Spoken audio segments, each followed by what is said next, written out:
Welcome to an all-new, all-different Blame Phable show. My name is Brother Jo, and I'm your intro singer. And this is what I do. Welcome back, my friends, to the show that never ends. We're so glad you could attend. Come inside, come inside. There behind the glass stands a real blade of grass. Be careful as you pass. Move along, move along. Come inside, the show's about to start. Guaranteed to blow your head apart. Rest assured, you'll get your money's worth. The greatest show in heaven, hell on earth. You got to see the show. It's a dynamo. You got to see the show. It's rock and roll. Oh, right before your eyes, see the laughter from the skies. And he laughs until he cries. Then he dies, then he dies. Come inside, the show's about to start. Guaranteed to blow your head apart. You got to see the show. It's a dynamo. You got to see the show. It's rock and roll. Oh, come and see the show. See the show. See the show.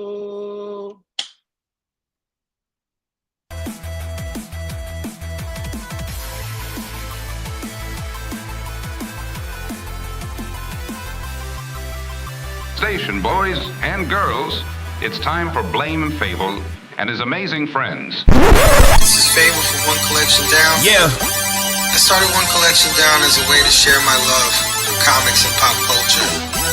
But I also started it so I could seek out like-minded people who love the things I loved. This community is everything. It's changed my life. Blame Phable, blame Nick, blame the brother, that's Joe. Blame Stu for the jewels as we stick to the code. PCP on me, bad batch, this one's for the bros. And the ones that pay the way for everything that we know. Figgy Friday is a vibe, let me put you on game. Don't forget to throw your sets on Saturday with the game. A lot of things that cover remark if you're drawing a blank. Cover A's and variants, man, we one of the same. Gotta read between the lines, all the things we can handle. We should talk about art while we look through the panels. Wanna talk about smarts, are we taking the channel? Dr. Strange, Dr. Doom, how he holding the candle. Either way, the sorcerer supreme. Backlog bros, we do this for the team. Spread love, that's part of the regime. Every day is a movie, we just trying to beat the scene. Have discussions about the things that we seen. Real nice, but our comic game is mean. So come kick it with your boy, we got amazing friends. A call away, all you gotta do is station in. What a great event, stay tuned as we grow. And stick around to the next episode.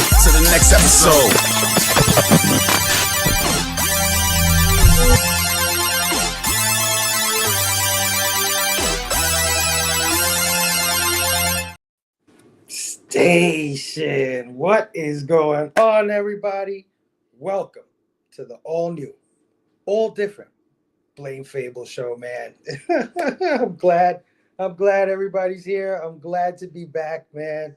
I really needed this, but of course, this is the show where we talk about pop culture news and topics. And of course, I always have a couple of guys join me every show. So let's get right to it, man. Let me bring in my co-host, man. First up, I got my brother, man. The guy who's been with me probably the longest at this point. My brother, Nick, Comic Culture. Welcome back, brother. What's going on, dude? Station. What is up, brother? How have you been? How was your Thanksgiving? Did you get anything for Black Friday? I'll save that.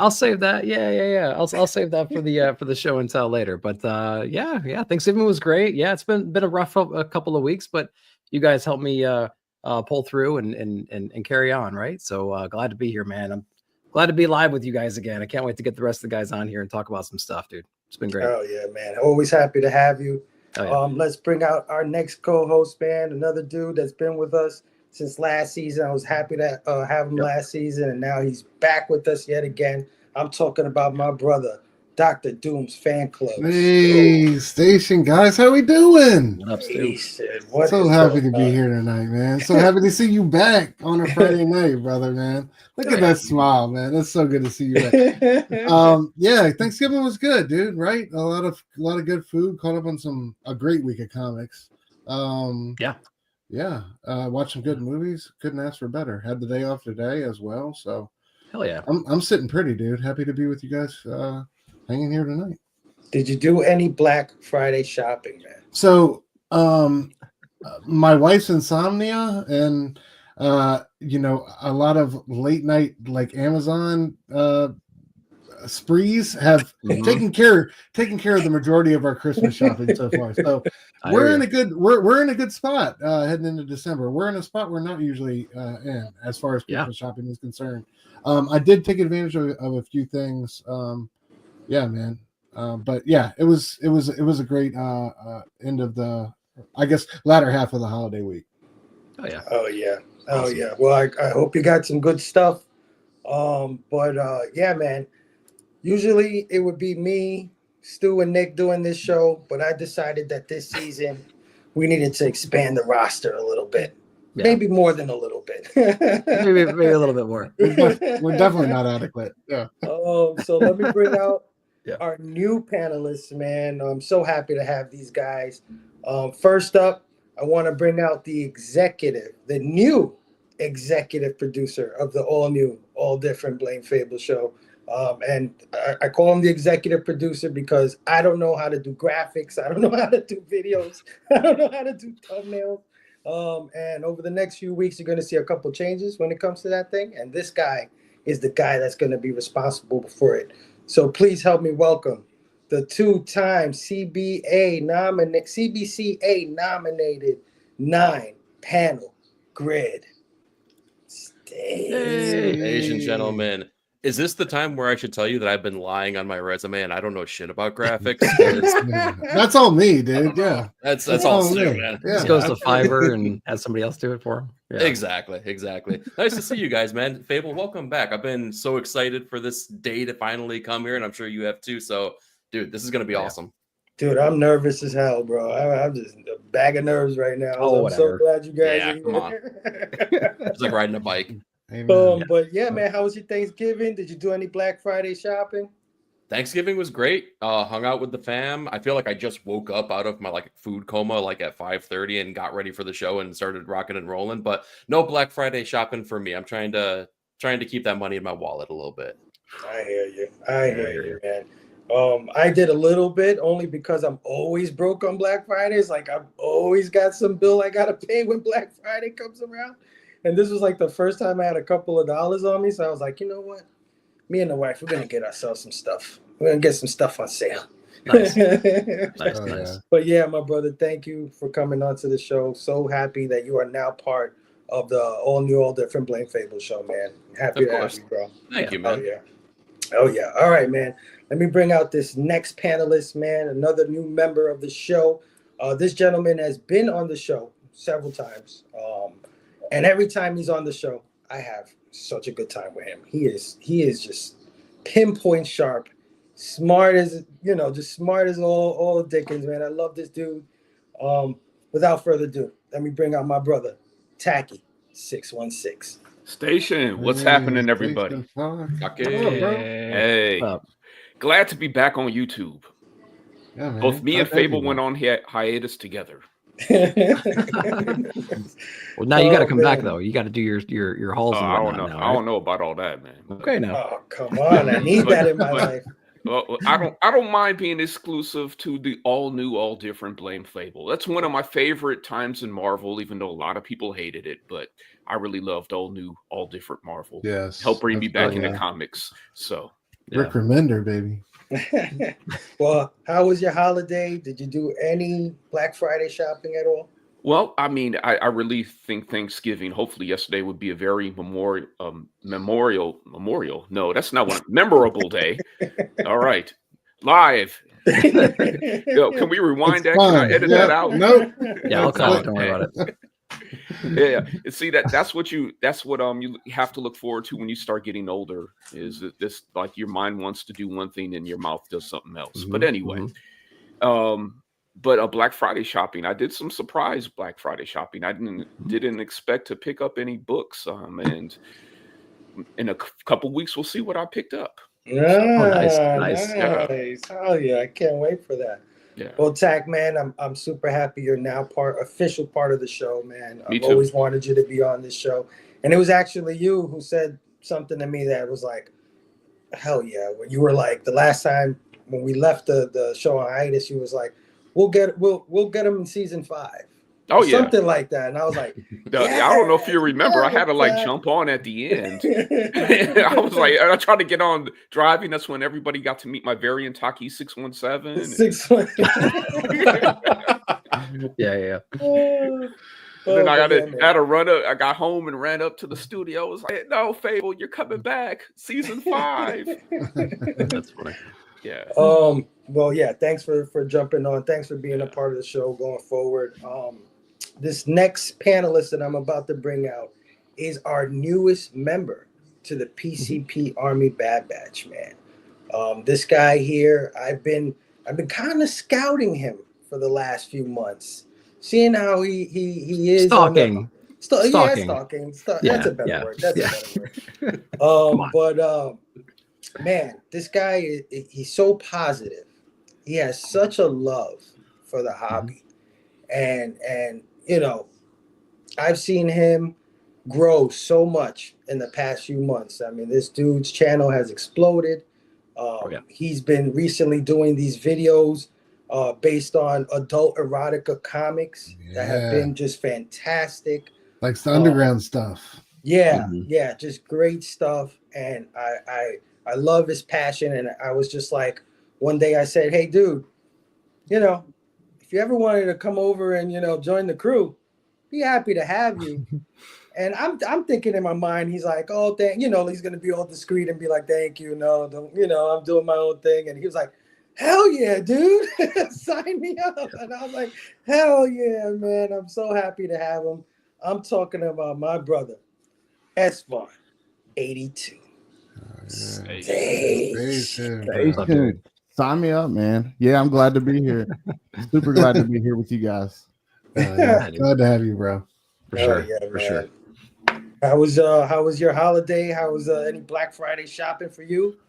Yeah, man. I had a good Thanksgiving. I went and saw my mom and my grandma and my son and my sisters and had a good meal. And it was a good time. And then this morning I got up real early and me and my son, we hit some Black Friday sales and we did that. We did that for a little while, but man, I can't handle Target on Black Friday. I found that out real quick. But I did hit some shops and I did pick up a trade paperback today that I needed. So yeah, had a good time. Yeah, I saw that. You posted that earlier, right? On the IG. Yeah, man. Yeah. I'll show it in a little bit. I got it here with me, but I'm so glad to be here with you guys. It's an honor. Thanks for having me. Oh yeah, man. We're definitely happy to have you. Like I said, you're just you on an individual level. You share a lot of the traits that we like to, you know, represent over here on the PCP Army Bad Batch. The positivity, the love for the hobby. You know, the how do I say it? My vocabulary sucks. So Taqi, don't worry. I'm probably worse than you. Mine does too. But the acceptance that you have for everybody that's different than you, that comes from different places, you know, you definitely make everyone feel welcome, and that's exactly the energy that we need in this group, and that, you know, we try to have. So thanks for joining us, brother. Can't wait to go forward with the show with you on it, man. It's going to be awesome. Yes, absolutely. Oh yeah. We were going to have one more panelist join us, but I think he fell asleep. You might pop in here maybe some other time. Who knows? But when he does, we'll introduce him. But I just wanted to get out one guy because he's been a part of this show for a long time as well. You know him as the intro singer to the all new, all different Blame Phable show. He's amazing. He doesn't really stay for long, but I just wanted to get him out here to ask him how his day was, how his week was, how his holiday. So let's bring in the guy everybody's here for anyway, Brother Jo. Hey, bro, Joe. I'm not worthy. I'm not worthy. Great intro, man. Great intro. Be in the presence of you fine gentlemen. Hey, thank you very much. I love it. I love it to death. Enjoy it. How was your holiday? Any Black Friday shopping for yourself? No, I didn't go any black shopping because I just Thanksgiving took it out of me, and then the game earlier really Oh boy, here we wiped What it go. out. happened? But Here we go. I cooked Get out of here. I cooked everything. I cooked everything from a turkey to the mashed potatoes and gravy and stuffing, and topped it off with pie. So I had my parents over. My parents are in their 90s, Oh wow. and That's I had my awesome. brother over, and so I cooked for them. Oh yeah, That's great. Nice. I saw your spread, man. It was impressive. Yes. What's your Did you Bro know Joe? after? Bro Joe, what's your signature dish? Good question. Hey, I did. I didn't. I don't. I just getting a Taylor compliment from my Swift. mother saying the turkey turned out. The Yeah. turkey turned out was what made me happy. That's Okay. what my main concern. It's a stressful one Amen. right there. Yeah. Turkey's hard. Yeah. Well, Brother Joe, thank you for always joining us, bro. Thank you for always singing us in. You always put all of us in a great mood. And like I said, everybody just tunes in anyway for you. Then they just drop off after. Yeah, the numbers Well, plummet after the first 5 minutes. Later. after next show, from the next show to Chris, I'm going into Christmas mode. So all my intro songs are going to be Christmas related from now until Christmas. I just want to Good. put that in there All right. That's because I'm in the good. mood. I'm in the mood. I'm in the mood. Me too, man. Me too. Oh, yeah. Nice. Well, gentlemen, thank you all. Thanks everybody for joining us tonight. It was a great show, guys. See you next week. Yeah, that's all we got. I'm so glad you guys are here, but I'm also glad that our chat is here, and we have got an amazing chat. So before we get into it, I always like to shout out everybody that came to hang out with us tonight. And if you just hang out for a few minutes of the whole show, it's much appreciated, guys. So let's start this thing off with the first person in the chat. Man, I got to scroll up. Man, this is great. First up, we got our KC brother, Beckerman, in the building. What's up? Station. What is going on, Beckerman? How are you, my brother? Always love seeing Beckerman in the chat, man. Always brings a smile to my face. We got our brother, Brian, LCS, man, in the building. Brian Station, how are you? I didn't get a chance to tell you, but great show this year with the CBCA Awards, man. You're doing a community service right there. Seriously, people don't understand how difficult it is to do something like that. So I appreciate you. We all appreciate you, brother. Definitely. So yeah, I hope you're having a great night, and I hope you had a great holiday, Brian. Next up, we got our brother, Bobby Della Ghetto, in the building. Hardcore Station, Bobo. Thanks for joining us tonight, my brother. Our next chat, we got John Comics with Kids in the building. What's up, John? Saying Stu and Phil and Scotty and John. Nine Panel and Nick and Beckerman and Brian. Good to see you what all. up? Checking them all. Good to see you, man. Check me out. I'm going to be on with John's Comics with Kids and No Good Comics for their Omni X-Men. I think it's next week. Correct me if I'm wrong, John. And we'll be talking about New Mutants. I believe it's either issue 10 or 11 or 11 or 12, something like that. So I got a lot of reading to do, which now I'm used to because You're welcome. Stu and Eric. You're welcome. Yep. Put you through training camp. Yeah, right. There you go. We'll share all the secrets. But John, man, always good to see you. Love seeing you in my chats, man. You know I look up to you a lot, brother. So thanks for coming through on our first show back. Next up, we got another PCP brother in the house. We got Brandon, Comics Kings in the building. Station saying, what's going on, guys? What is going on, Brando, man? Can't wait to get you on one of these shows in the future, and I can't wait till your inevitable comeback, man. Brandon is, you know, I'm not going to say his age, but he's a pretty young dude, and I appreciate him so much because we don't have too many young people in the hobby, right? It's a lot of people like our age or around our age, And this guy, for as young as he is, he's more well-read than a lot of the older dudes that I know. That's a fact. So I can't wait for him to come back and bring his perspective to the comics that we love, man. So, Brando, thanks for joining us tonight, man. We got our brother Nostalgic Addicts in the building. Station. What is going on, Nostalgic Addicts, man? Hell yeah. Good to see you in the chat. One of my IG brothers, man. We got my boy, Paul, in the 619 in the building. What's up, Paul? Station, Paul. Paul's such a great guy, man. Everybody make sure you check out Paul in the 619 and his amazing friends. He's got such a great crew over there. Random Rips, Vogs, Real Root Says, Christina Payne, just an amazing Batmite. It's an amazing crew over there. So everybody go check out Paul in the 619, man. He's amazing. What a badass crew of great content creators. Thank you, John. Thank you, man. I feel the same thing, man. I sit back and I look at the guys I have here and I'm just like, wow, these guys have really come a long way, man. They are like so good at what they do, and I am so proud of them. So hell yeah, man. We got my brother Phil's Treehouse in the building saying hashtag Amazon spree. You know it, brother. For sure. Let's go. Let's go. Every day. I don't have to leave the house. Sold. You know, Bobo makes me laugh.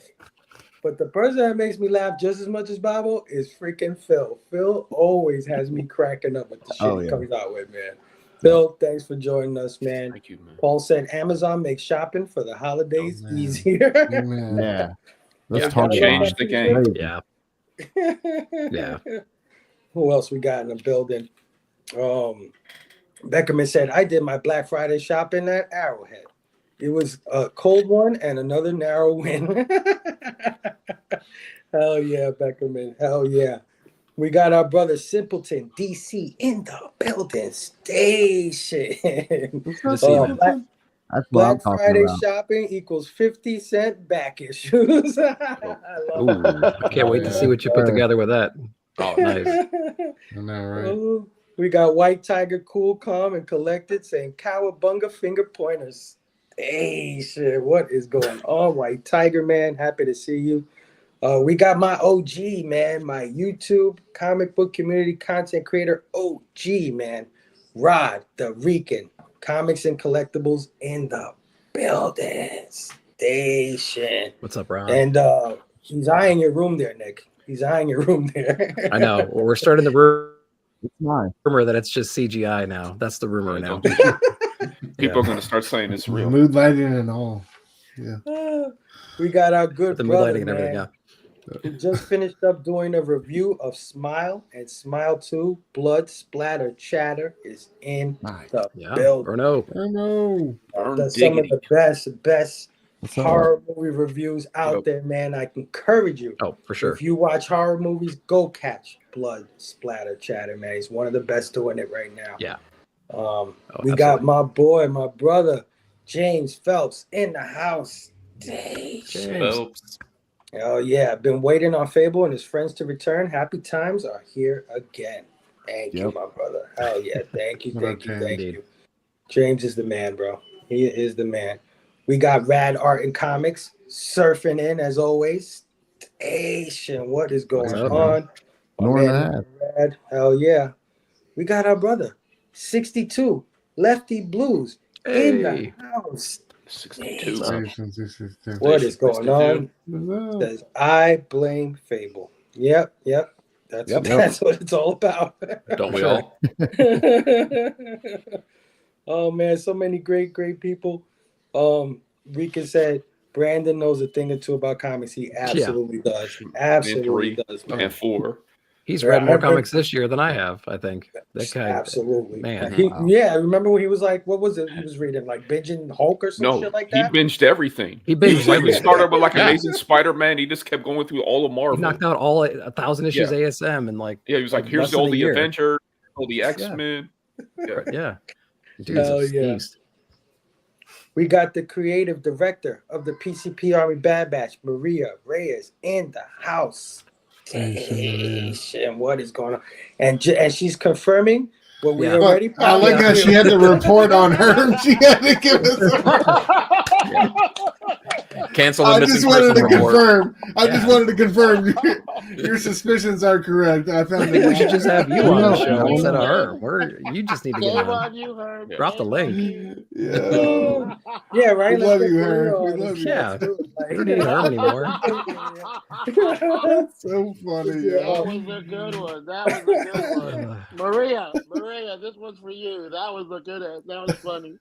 You know what? I know Herm is going to be highly upset when he wakes up. He's going to be mad. Oh. But brother, Well, we love you. Get your rest, Herm. Yeah, we all work. We all work hard. Yeah, man, that's all good. Just can't help it, man. When the body needs sleep, it needs sleep, man, and that's just it, man. So no worries about it. We'll see Herm soon. Love you, bro. Bobby said, hashtag I'm funnier than Phil. Bobby. We got my brother, man, Trev, the shipping guru, in the house. What's up? Trev. Trev also nominated for Comic Book Community Builder Award this year, man.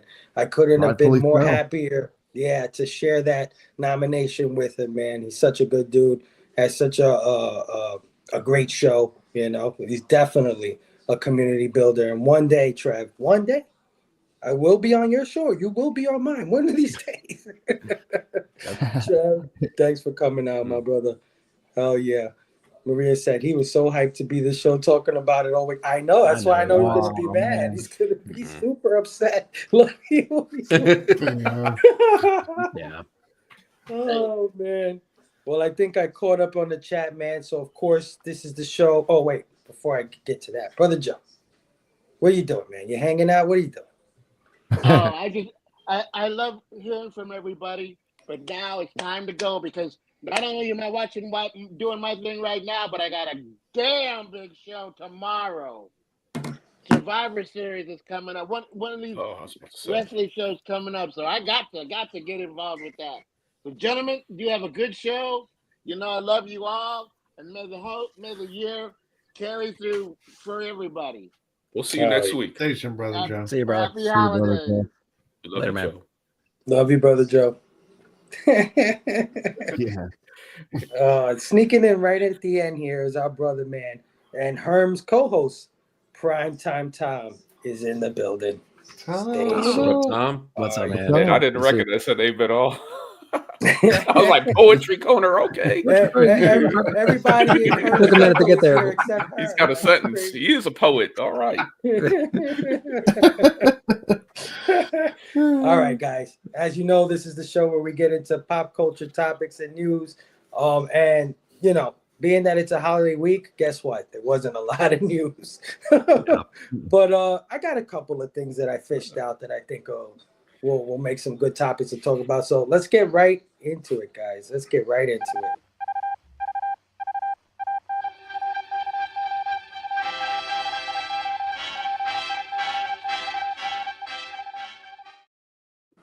All right. So first up, let's get into a little bit of comic news here. So my first one is Absolute Batman #1 has become the best-selling comic of 2024. Absolute Batman #1, which released October 9th with the creative team of Scott Snyder, Nick Dragotta, and Frank Martin, has sold around 400,000 copies to date, according to DC Comics. This number includes 3 printings and a noir edition, but it's still estimated that at least 200,000 to 275,000 copies were sold to retailers, which is still impressive. Yet even more impressive is that these numbers do not include digital editions or foreign versions.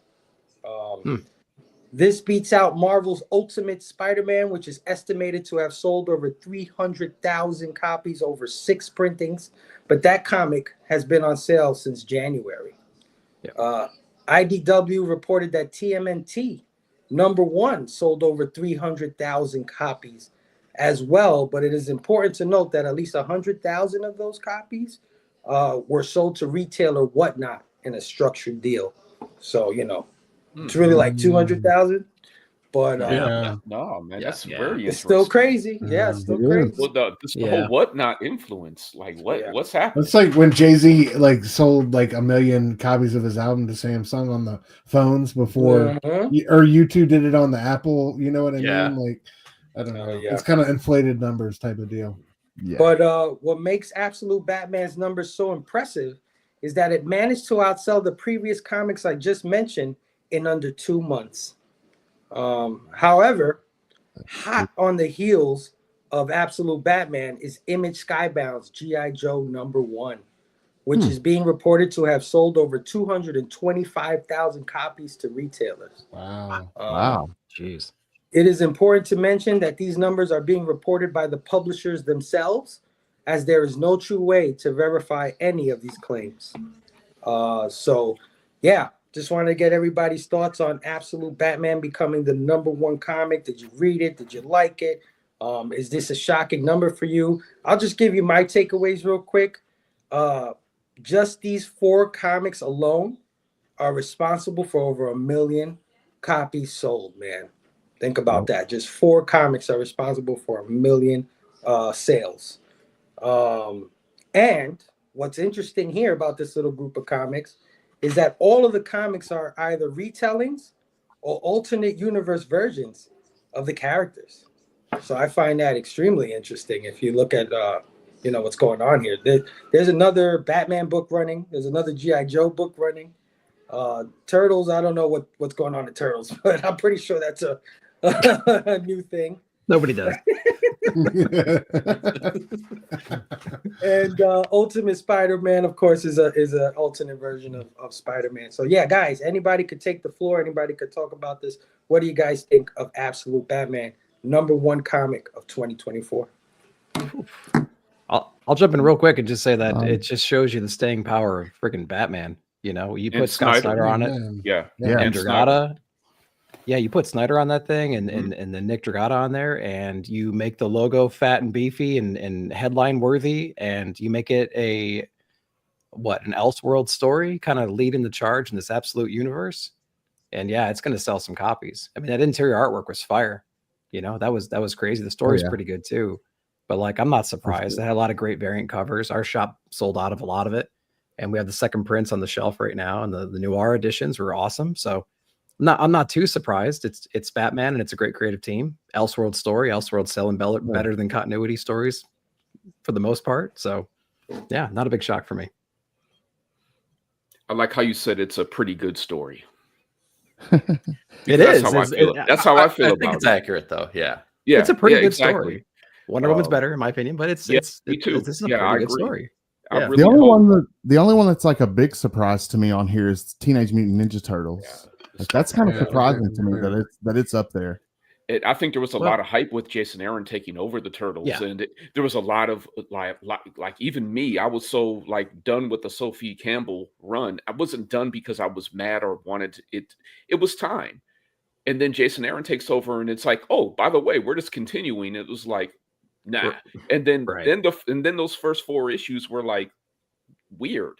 So I could see the hype for it. Now like Phable said, those numbers are all inflated by Whatnot and them getting in here and messing junk up. So yeah, because it's like 300,000.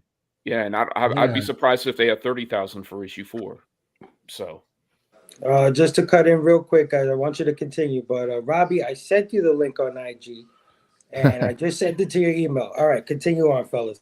I'm a little surprised that that Batman outsold Spider-Man though, a little bit. Snyder, but maybe not Hickman. Because but that's Hickman. Well, with Spider-Man, we got the promise of the story that the fans wanted. Yeah. Like we were actually getting the Peter Parker that we wanted, and so I don't know. It's a little bit surprising.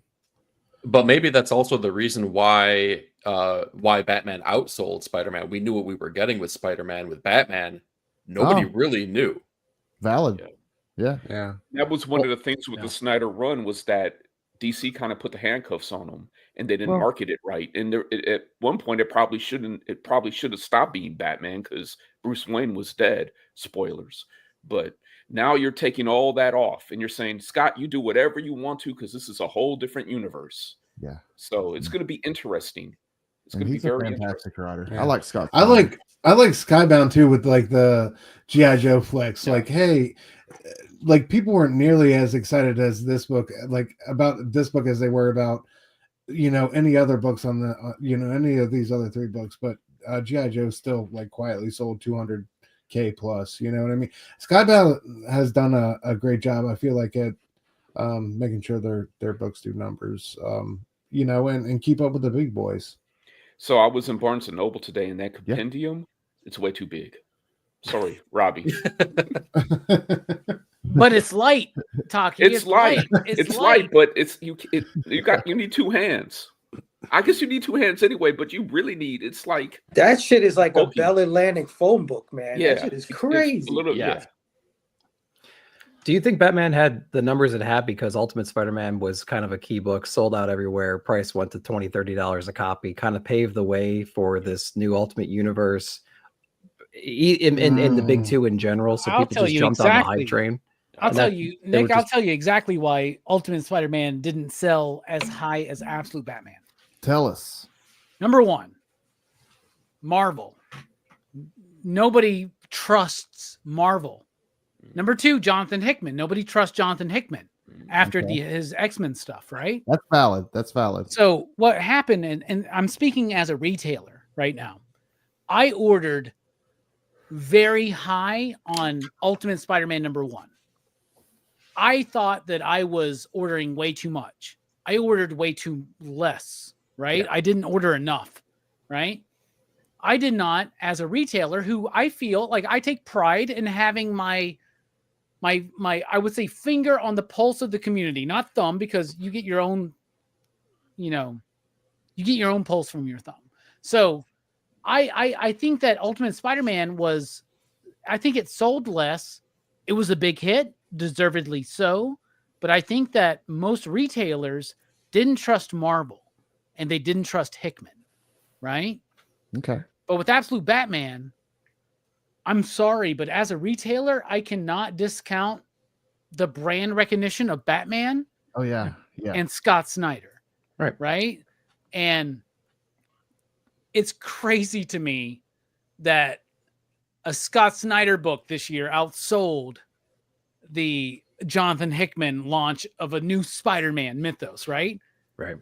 We only have 2 issues of Absolute Batman out right now. Absolute Batman is not my favorite Absolute book. It's my second of the 3. Yeah. Absolute Wonder Woman, I think, is phenomenal. We'll be talking about this tomorrow night. For sure. On the monthly comic book review, I'm sure. Right? Oh, yeah. But Absolute Batman is like, it's interesting. It's cool. Nick Dragata, though, I'm glad that that eyes are being put on his work, right? Because there's more people reading this than have read East of West, for instance, right? Yeah. But it's the fact that we as retailers did not trust Marvel, Spider-Man, or Hickman at that time. Batman and Snyder and this new initiative was a easier view. Here's the thing. Cutting all the kayfabe out. As a retailer, I sell more Marvel comics than DC comics. As a fan, as a reader, as a reviewer, I think DC comics are better than Marvel comics right now. Way better. I got to trust that my audience in my comic shop, like my customers, are going to choose quality over brand recognition. But I also understand that brand recognition is a big deal, right? I ordered more Absolute Batman number 1s than I did of Ultimate Spider-Man number 1. And the reason is this. I thought the community wasn't ready for Ultimate Spider-Man number 1. I thought that we would be lackluster about it. I learned my lesson. So I guess the whole point I'm trying to say is this. The reason why Absolute Batman number 1 sold more than Ultimate Spider-Man number 1 is because of how retailers, we downplayed Ultimate Spider-Man number 1, got shot right up in the ass and not in a good way about it. And now we're course correcting. And we thought we were over ordering Absolute Batman, but we're not. Like, second and third printing numbers I've never had numbers of me personally ordering second and third printing numbers as much as I am Absolute Batman number 2 and 3, or Ultimate Spider-Man number 2 and 3. You know what I'm saying? Or the second and third printings. You know what I'm saying? Of number 1. Yeah. So like, I think Ultimate Spider-Man, if that didn't happen this year, we wouldn't have the Absolute Batman thing. Yeah, thing with G.I. I Joe. agree with that. Yep. Yeah, but the thing with G.I. Joe was that everybody knew G.I. Joe was going to be a big deal. So everybody really over-ordered on G.I. Joe. But out of all 4 of these books that I'm seeing right now, if I had to rank them as quality, I'd go G.I. Joe, Ultimate Spider-Man, Absolute Batman, Turtles. So there you go. That's interesting. That's I fair. thought Ultimate fair. Spider-Man would have been number 1. G.I. Joe's a beautiful book. The interior is amazing. It is, but so is G.I. Joe number 1. G.I. Joe number 1 to me is such, like, G.I. Joe number 1 to me, I said this about Transformers number 1 by Daniel Warren Johnson. This is like Jim Lee's X-Men number 1, right? Absolute Batman. And here's the thing. Here's the other thing. Absolute Batman number 1. 4 million copies they sold. They say sold or sold of issue number 1, right? Mm-hmm. That's great.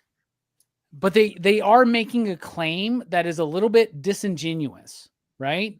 It is not the number 1 selling comic of the year, right? Because that's probably some fucking bullshit 13-year-old manga from fucking Japan. Not saying that it's a 13-year-old manga made 13 years ago, but a manga made for 13. I'm sure a Demon Slayer or Jujutsu Kaisen or whatever the fuck it's called, like, I'm sure that outsold, right? And then let's just take American comics.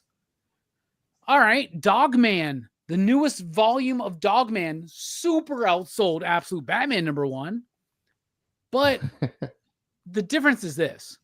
We're talking about Wednesday Warriors, week to week comic book buyers. Absolute Batman is a watershed moment of 2024. It is the biggest comic of the year. Why? Do we as an audience, do we as a community not think that Scott Snyder's had his say on Batman? Right? I would love to say that all of the hype is built on Nick Dragata's amazing artwork, but it's not. No. Because I'll be honest with you, I don't think that the overall comic book community has quite the aesthetic appreciation that some of us have, right? Nick Dragata is not a household name in the comic book community, if you get what I'm saying, right? Neither is Tom Riley. Neither is Marco Cicchetto, maybe a little bit more, right? But like, how am I bringing this together? I think that obviously Absolute Batman outsold Ultimate Spider-Man because we didn't trust it. Ultimate Spider-Man's distrust and then subsequent like success kind of helped people order these other books. And it really astounds me that like Justice League Unlimited is not part of this conversation. That's like a huge book, right? Like, and DC, I think, is doing miles above what Marvel is doing right now. But even better than DC is what I think the Energon universe is doing. And G.I. Joe number 1 was amazing. You have a legitimate first appearance in G.I. Joe number 1. Mm-hmm. Where are the whatnotters? Where are the TikTokers? Where are the big YouTube guys talking about like what you need to invest in and all this kind of shit? Absolute Batman's the first appearance of what? Batman? Alfred? you know what I'm saying? But like G.I. Joe, there's a new character, Risk. We've never seen Risk before. True. Turtles, who gives a shit? Like, here's the thing. Turtles is a soft relaunch because it's a relaunch, but it's depending on your understanding of where these characters have been for 150 issues, right?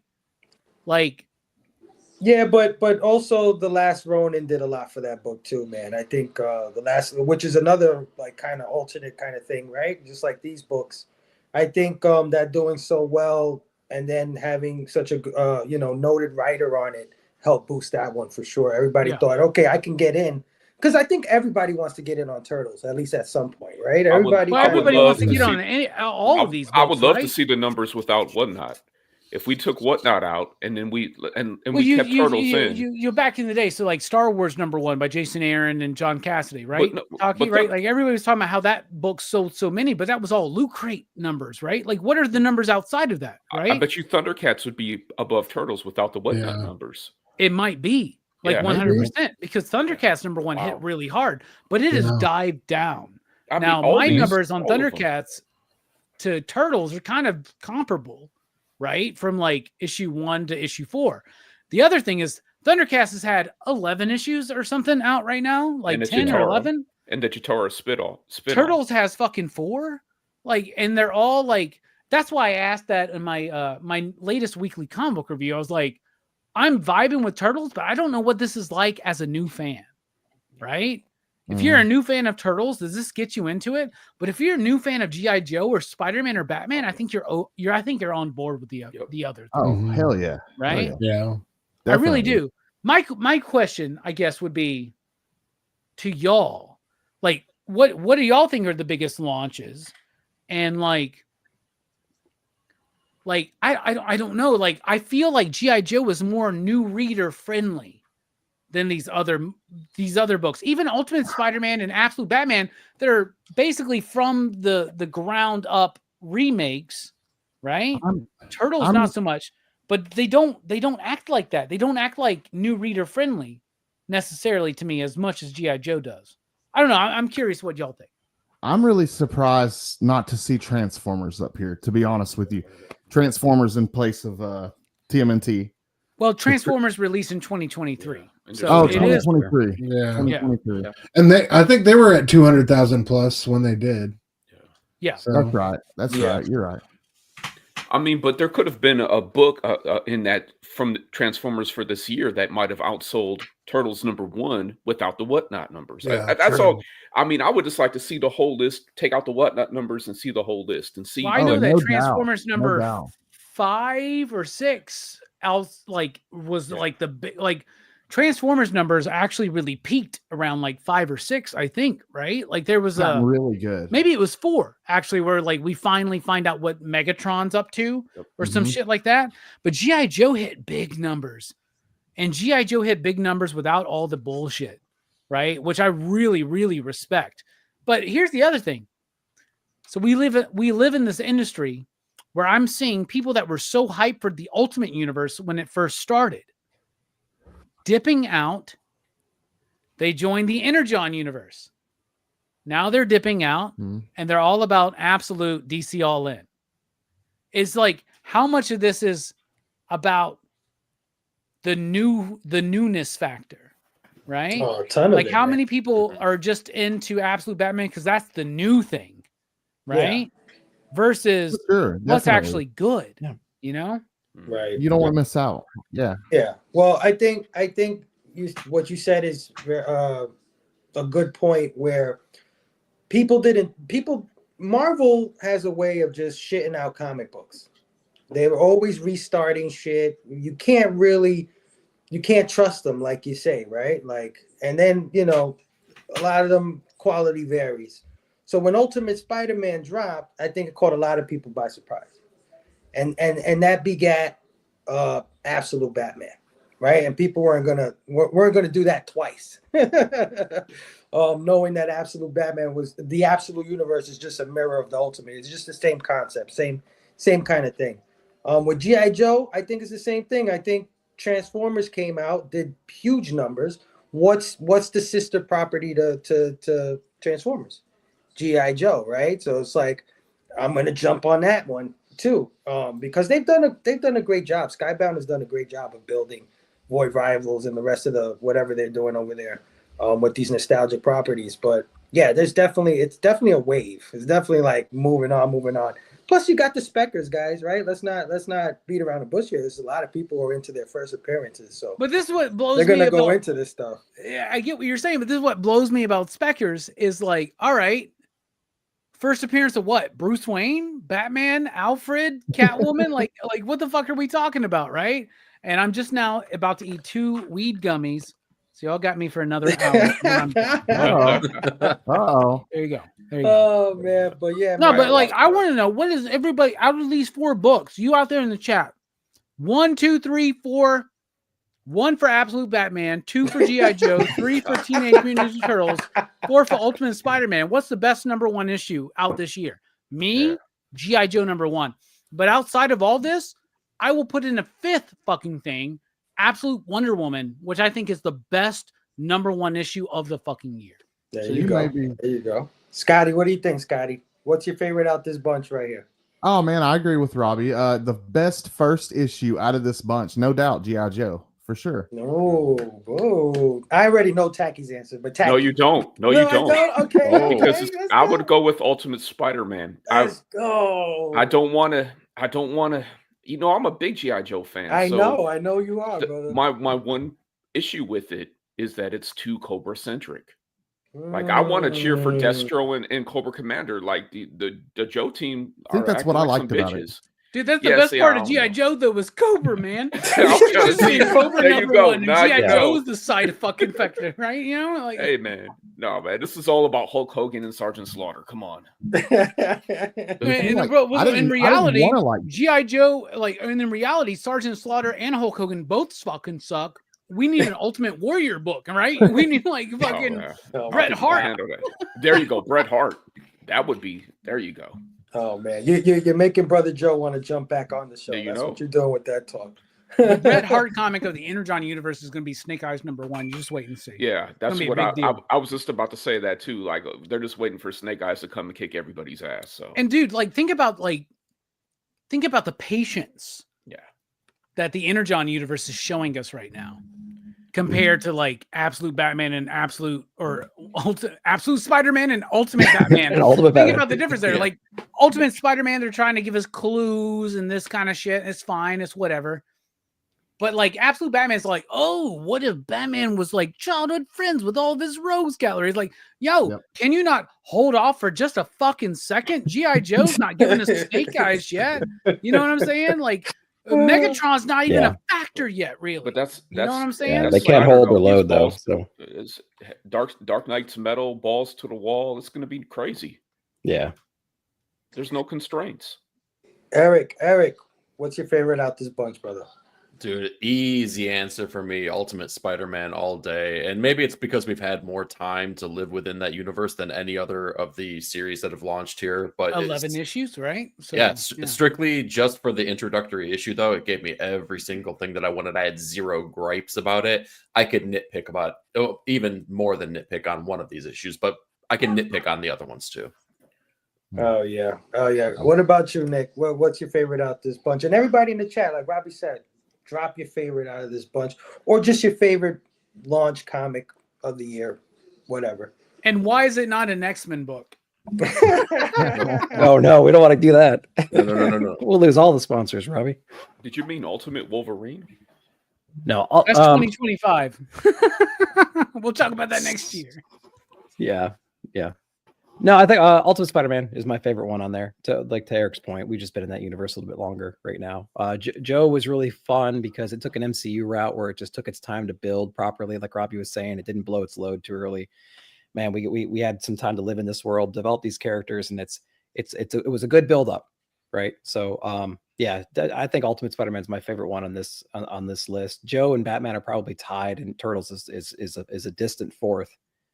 But I'm curious to know how far behind Ghost Machine is. Yeah, that's what Cliff said. Oh, you know what I mean on this list right here, because there was a lot. I think Ghost Machine books are better than all four of these, man. Oh, hell agree. Yeah, 100%. So Ghost Machine can't be that far behind on this list. And we had Avengers Twilight as well. I don't know if that was a big hit, but that was a big hit among our group, right? So earlier, I'm sure that couldn't have been that far behind. That was a cool team. I think it made some waves, but I'm very curious because we're about to hit December, and I know a lot of us are about to do our best of the year list, right? Where do these four books fall in there? I think TMT's on nobody's list. It's G.I. Joe's not on anybody's list because it's so new. It's too new, yeah. But Ultimate Spider-Man, and I guarantee you, y'all, the Absolute Batman's going to be in people's lists, and we're going to be 3 issues have come out, you dipshits. What the fuck? Yeah. Stu. Oh, go ahead, Nick. Finish your thought. No, I will say, if you're thinking about making a list, and I'll give you a hint about where I'm going with some of these. There is a category called great starts. Okay. There's some books in the great start category because you can't. That's like what Robbie said. If you got 2 or 3 issues out, I'm not saying you're the best of the year. Because absolutely, who knows? I agree with that. Give me 6 issues. There's always those great series that start at the end of the year. You know what I mean? Or you get like one or two issues right before the end of the year. It always happens, man. Yeah. But I'll be honest with you right now. I think that Absolute Wonder Woman is already deserving a part of the conversation and list. At least, I should say. Great start. Okay. I've enjoyed it. Stu, what's your favorite out this bunch, man, before we move on? Out of these 4, I got to go Absolute Batman. Okay. Oh, yeah. Yeah. I think Ultimate Spider-Man has got some great elements. I've never been a full-on Spider-Man guy, though. My heart has always leaned Batman, so this has been dope. And I enjoyed most of Snyder's run. I know he's divisive for a lot of people, but yeah, Batman for me. Okay. All right. I would, me personally, I would go with Ultimate Spider-Man. With Absolute Batman being a close second. I haven't got a chance to read G.I. Joe, so I can't count it, and I haven't gotten a chance to read TMNT. I look forward to reading both of them. And there's only one issue of G.I. Joe out right now, right? There's only one. So, yeah. But I love Ultimate Spider-Man because the writing on it is so sharp. I think Hickman is a freaking genius. He knows how to take complicated, timey-wimey plots and his dialogue is so good. You know, he makes it palatable. Absolute Batman I love for the action. I love that goddamn suit with the freaking hooks on his freaking wings. I don't know. It's just some. So it's like it's a Bruce Wayne with no money, but he somehow has all this crazy ass technology. He knows how to make bullets non-lethal all of a sudden, and he's got a fucking construction truck for his Batmobile. I don't fucking know how this works. But look, this is like I said, they promised this is the Batman with no money, and I'm looking at it. I'm reading it 2 issues in. I'm like, how does this guy have no money? Like, I don't understand. I don't feel like this Bruce Wayne is in the same predicament as me right now. Like, if I had to be like, somebody was like, how are we building the Robbie mobile? I would be like, dude. I have no idea. Maybe like, what's the cheapest we can get a Camaro from 1981 or 4 or that's some shit. Like, that's your base design. Yeah, he'll paint the Bat logo himself with paint and shit. Yeah, this motherfucker's at the fucking basement of the boxing club, like fucking fabricating a giant ass fucking Batmobile. Get the fuck out of here. You're ridiculous right now. But you know what, Robbie? You had said something in your reviews of it that, you know, it's a lot of the ideas are so fucking stupid or silly. But I also feel like that's comic books. And I think this is one of the most comic booky comics I've read in a long time, and I love it, man. It reminds me of the 90s. Yeah, I love it too. It gives me like Dark Knight's Death Metal vibes, where like when Metal first came out, I was like, this is stupid as shit. Like, he's got a young dark side baby. He's got a dark side baby that he's weaponizing. Yeah. And then I realized, no, that's dope as fucking shit, dude. Awesome. Actually, like, that's so fun. Right? Like, Absolute Batman is fun. G.I. Joe, it's unfair to compare these books, right? Because Ultimate Spider-Man's had 11 issues. Absolute Batman's had 2. G.I. Joe's had 1. Turtles, though, we all know it's not Turtles, right? Yeah. It's not the Turtles relaunch. That's not the relaunch of the year, right? But that being said, just so y'all know, Absolute Batman #1 is not the best-selling American comic of the year. That's Dogman. Actually, right? It's Dogman. I actually have the number on Dogman. It's over 900,000 copies. Right, and it's close. Book, right? It's a book that cost $14.99, by the way. And that's volume what? Right, like 12 or 13 or something of Dogman. Yeah. Like, before we move on, what's crazy is that shows us that kids still read comics. Yeah. We just don't make comics for kids. We're going to talk about a comic that is kind of made for kids, but go ahead, Stu, you were going to say something. I'm just, why the secrecy on the numbers in the comic books industry? Like movies, we judge so much off of the box office returns and stuff like that. Why are comic book returns and sales so secretive? Can y'all help me out? I just don't understand. I'll tell you the only reason I know, and this is from the mouths of comic book creators that work in the industry right now, right? And it's because people are embarrassed that these numbers are not the same as they were in the early 90s. Okay. That's what it is. DC doesn't want to admit that they sell less than the death of Superman. And Marvel doesn't want to admit that they sell less than X-Men #1 by Jim Lee. And I feel from what I've heard from people is that's the reason why. Is that they are embarrassed as a company. They're not as big as they were 30 years ago. Yeah, that's crazy. That's crazy. Because we so all know they're trying to lie to us like we don't know that. Yeah, right? Come on now. Right. Seriously. Well, let's move on, gentlemen. But before we do that, let me just see what our chat thought about all this. Gore Vidal Station, how are you, my brother? He said, at my LCS, Spider-Man titles have struggled in sales for several years. Some admitted they bought Ultimate Spider-Man for first appearance. There you go. I know there's an element of that. Speculation sales have dropped since then. To echo what Gore's saying, as a retailer, my Ultimate numbers are dropping right now. My absolute numbers are rising. My Energon levels are staying the same. There you go. There you go. Phil had a question. He said, given the high print runs, will Absolute Batman #1 have kept its value a year from now the same way Ultimate Spidey #1 has? I think so. And I think so because of our next topic, which we're going to get into right after this. But yeah, I think it will. I think it will. Let's see.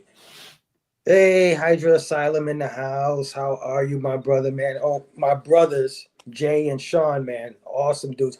Everybody, please go check out Hydra Asylum, man. I cannot recommend them enough. I've been on a few of their live streams, not on it, in the chat and stuff. Those guys are great, man. Those guys are great. They love comic books just like we do. Go check out Hydra Asylum comics. Yeah, they're way better than Eric. So go vote for go sub up to them instead of Eric. Eric, I'm just joking, by the way. Just so you know, so we can clarify this. I'm just joking. Oh, real quick. Is this a hangout stream, or we actually got a point? Because if it's just a hangout stream, I gotta leave, man, because I don't like these. Yeah, right. We are lame. TMNT under Jason. Expect that to be clipped, Robbie, and that's going to be a video now. I fucking would be disappointed if it's not. Video. Well, Marcus is disappointed. Some readers at my LCS, they are losing patience, and that team hasn't come together until now. Talking about TMNT. Chill out, man. Station in the building. Saying, not gonna lie, if I had the money, I'd get G.I. Joe, TMNT, Batman, then Spider-Man. Chat, what would you get first? We answered. Bobby said, I'm not trusting any of these comics no more. I have it on good word, they'll break your heart. Oh, man. Cliff on comics Jack in Kirby, the building. Man. Station Cliff, how are you, my brother? Station, bro. Said, and why not as much love for Unnamed War, Ghost Machine, which are quite good. Yeah, we all agree, Cliff. They get all the love. We're talking about sales numbers, though, Cliff. So just so you know. So, my brother Cliff, Scotty, I love you, but you're wrong with a lot of the shit you say. Whatever it is. Here we go. There we go. I'm just joking. Right there. Just a joke. I'm just joking, Marcus. Oh my god. G.I. Joe and Transformers have a large nostalgic audience. At my LCS, the toys and comics sell very well. Yeah, absolutely. I agree. Phil's okay, we're getting some numbers here. Phil said number 4, so Ultimate Spider-Man. Cliff, Ultimate Spider-Man. Yeah, Ultimate Chill Spider-Man. out with G.I. Joe. No disrespect to the Joes, but I'm a Cobra kind of guy. There you go. No mercy. Bobby with TMNT because of Jason Aaron. There we go. Interesting. I agree, Taqi. Interesting. You're wrong, Bobby, is what we're saying, but we're not trying to disagree with you. And I was quoting Brother Joe when I said that too. Interesting. The appeal of Ultimate Spider-Man for many is that Peter and Mary Jane are an item again. I agree. I agree. Yep, absolutely. Brett, the best there is, the best there was, the best there ever will be. There you go, Bret Hart. Rad saying G.I. Joe and TMNT. Brian is like 4 because Spidey always wins. Let's see. X-Men book sales have dramatically fuck you, Brian, dropped. Man. Fuck you, Brian, by the way, just so you know. I'm just joking. Robbie gets violent on marijuana, y'all. Listen. If they clip it, toxic positivity in effect. If they clip it and they put it all over YouTube, hey, better for us, man. We need those numbers, man. Let's go, Robbie. I fucking hate everybody who's not here on the stream right now. How about that? There you go. Where you at, Bueller? Fuck you, Bueller. You fucking posing ass, fake motherfucker. Hey, Bueller. By the way, Scotty, so good to be on screen with you again. Like, let's stat, dude. Let's do it. Yeah, let's do it. Hold on, which side? Over here. This side, dude. Come on, man. Like how long you been doing this, man? There we go. The fucking Southeast gotta represent, man. My shop is quite shocking. Robbie, X-Men is always my number 1, but it's not on the board right now. It's not, unfortunately. No, yeah. Gore said Avengers Twilight sold very well there. That's one of the best books of the year. It's one of the best Marvel books of the year. Yeah, absolutely. Yes. Fantastic. Cali Comics, I didn't say what's up when I mentioned that he would like number 4, but Station Cali, how are you? Thanks for dropping by. Side Quest Comics is also in the building. Station said Ultimate Spidey, more time to cook. Too bad the rest of the Ultimate is meh. I disagree with that. Read Ultimates. I think Dennis Camp's Ultimates is amazing. It is. It's good. I like it. I did. And I think Brian Hill's Ultimate Black Panther is better than people are thinking it is, man. I had to drop it. I had to drop that one. Somebody, you get Scotty out of here, man. He's good. Get him out of here. I don't know what the fuck is going on, man. That's wrong. Bye, guys. It was fun. That's fun, guys. Good night. Oh, Big Steve in the building. Station, Big Steve. How are you? Saying Station to all of us. Oh yeah, man, my brother. Love Big Steve. Everybody knows that.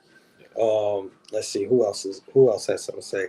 Does the sale of Dogman take into account what elementary schools order for their libraries? No. Hell yeah, they do. Yeah, the book fairs. And everybody takes into account every fucking sell they can. Like, just so y'all know, right? Yeah.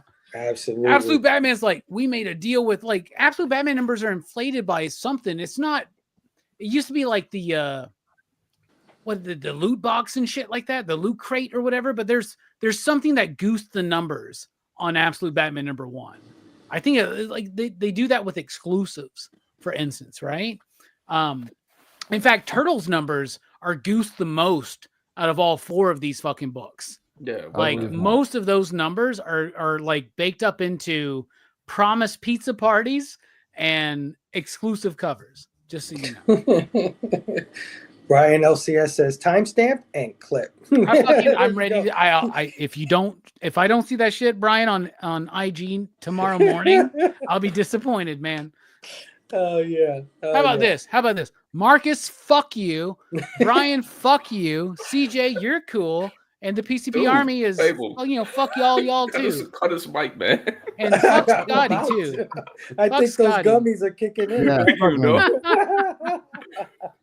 Screw me. Oh man, Station, what's happening, man? Station, what's going on, my brother? And if you don't do the right thing, fuck you. How about that? If you think Elvis wasn't racist, fuck you. Yeah, exactly.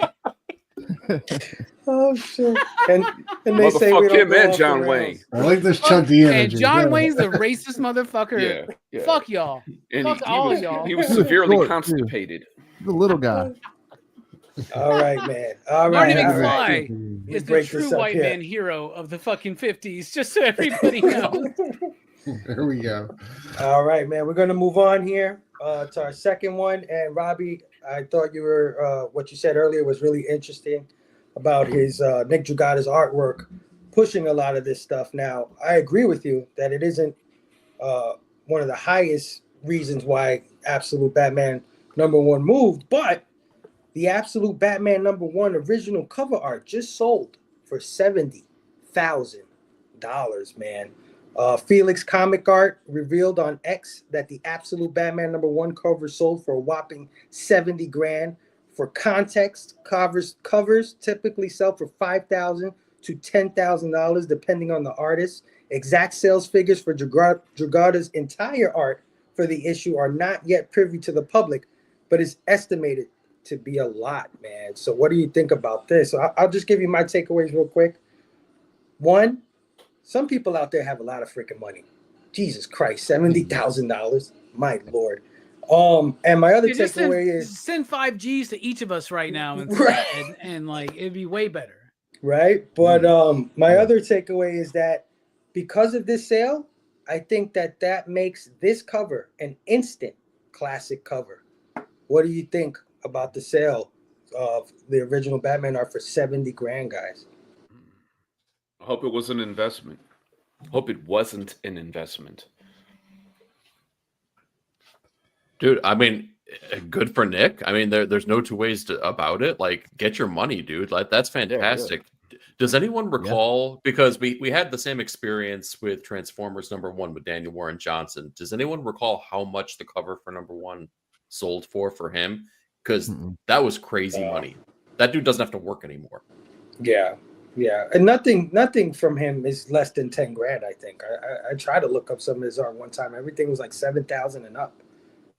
What I love about this news is that even in an era where we may say that like comics aren't as appreciated as they were back in the 80s or the early 90s, right? We're not selling millions of these things anymore, right? But like the fact that comic book artists are making the fucking money, the fact that Nick Dragotta, who if you went to the comic shop on Wednesday and you asked everybody there buying Amazing fucking Spider-Man for the 18th time that year, or that month, right? Like you ask all these fucking people, who's your favorite comic artist? You're not going to hear Nick Dragotta, right? No. You're not going to hear that, right? And Nick Dragotta is not a Jim Lee, not a Todd McFarlane. Nick Dragotta's got a very different type style and understands storytelling. And Absolute Batman is doing such a great job of taking that Frank Miller Dark Knight Returns 16 panels per page to a 25 panel grid page. Like, what the fuck are we doing here, right? But we're also, we got this manga influence, which was a big influence to Frank Miller. And in the days of Frank Miller and Neil Adams and people like that, they were fighting for the rights to have their art back, right? They were fighting for the rights to own their actual work on the paper outside of the work for hire agreement, right? This to me, I love it because this to me would make Jack Kirby very proud. Oh yeah. You get what I'm saying? Oh, and yeah, Nick Dragotta is a Jack Kirby today. Like this dude's artwork is amazing. This is not the best cover he's ever done, but I'm so happy he's on this book because he's getting people knowing who he is because of this. And I'm just telling y'all, the art means so much more than the character sometimes. And Nick Dragotta is the reason why this book works. Yeah. Yeah, I agree. I love seeing, like you said, I love seeing this number. I love seeing that people are buying this stuff and really going after it.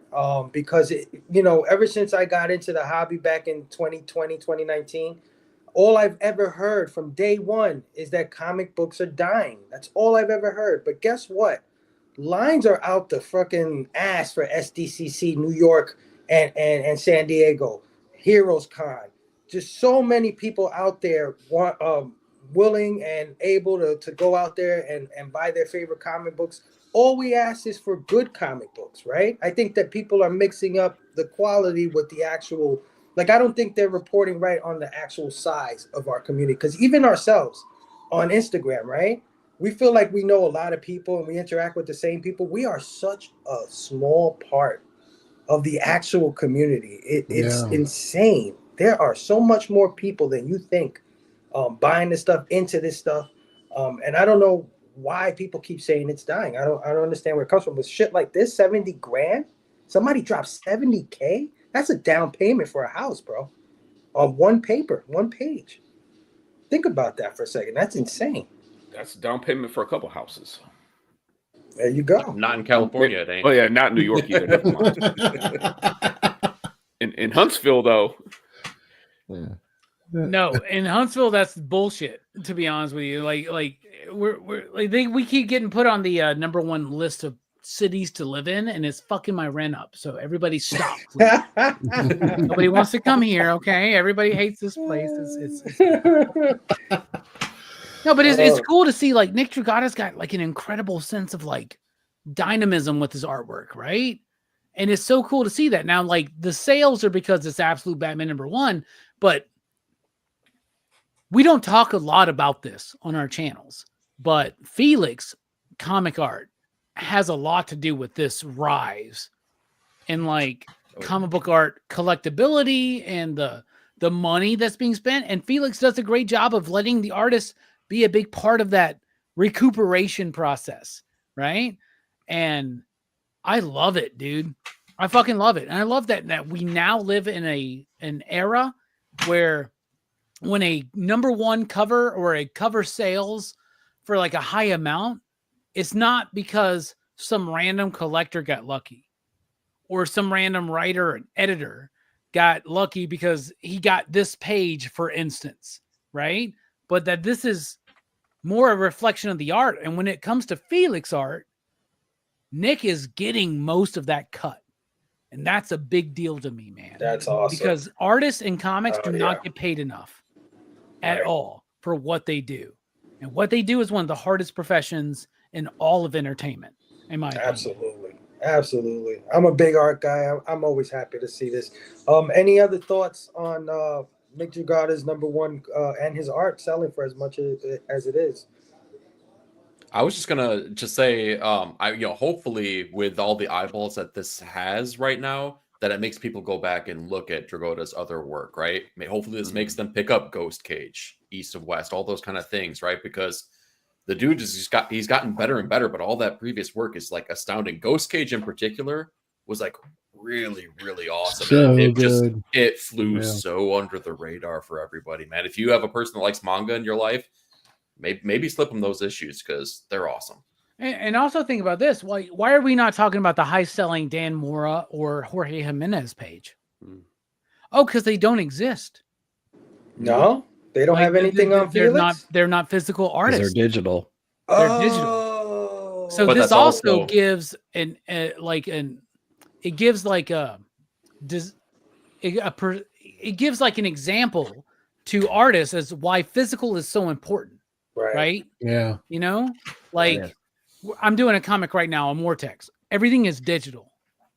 And my artist, Kevin, who y'all know, and Kevin's great. Kevin goes, the only problem with this is it's fast for me, but I don't have original artwork to sell, right? And then he had another project where they wanted him to do physical artwork so that they did have something to sell, right? And it shows us something like Nick is doing this physically, y'all. That's a big fucking deal. Dan Mora can do 2 comics a month because he's amazing. Yeah. But he's also doing it digitally, right? And that's easier to do than pen on paper, right? Yeah. And if you're a comic book artist today, your best bet is to do less work, but have original art to sell afterwards. Oh, yeah. Absolutely. Nick Dragata made so much more money off of this than he did the whole book.